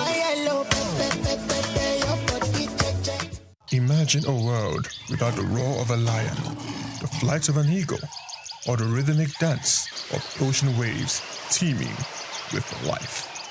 Wildlife is more than just the animals, their natural habitat.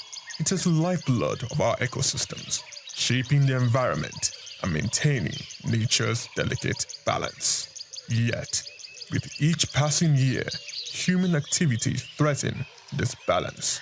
Deforestation, habitat destruction, pollution, and climate change are pushing many species to the brink of extinction.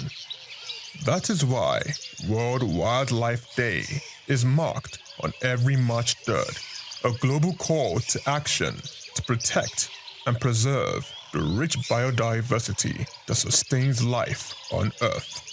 It is a reminder that wildlife is not just about the animals, it is about us, our survival, our food, our medicine, our future. Wildlife Conservation Finance, investing in people and planet, shines on a spotlight the urgent need for sustainable funding to protect ecosystems. It highlights the role of financial investment in safeguarding both wildlife and human livelihoods, because when we invest in nature, we invest in ourselves. From individuals to policymakers, businesses to conservationists, every tree saved, every habitat protected, and every species conserved is a step towards securing a healthier planet for future generations. As humans, let's act before it's too late. The fate of wildlife is in our hands, and in saving them, we just might be saving ourselves. Chike Okolo, Souq News Television.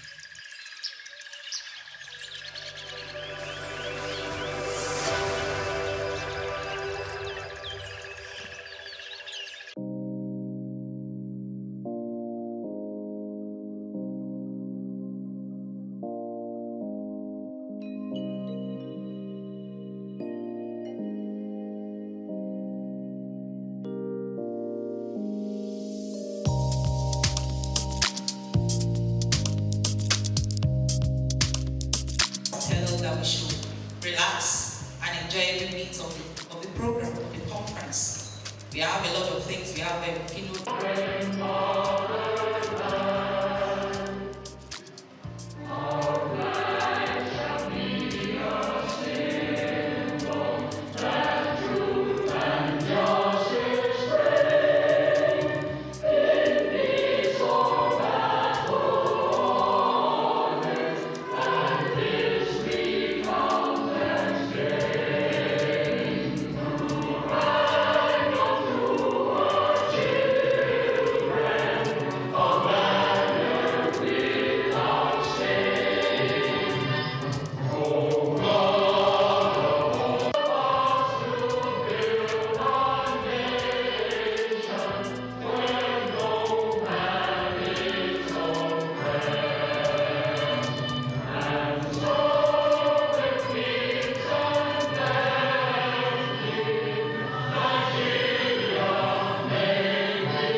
Thank you so very much.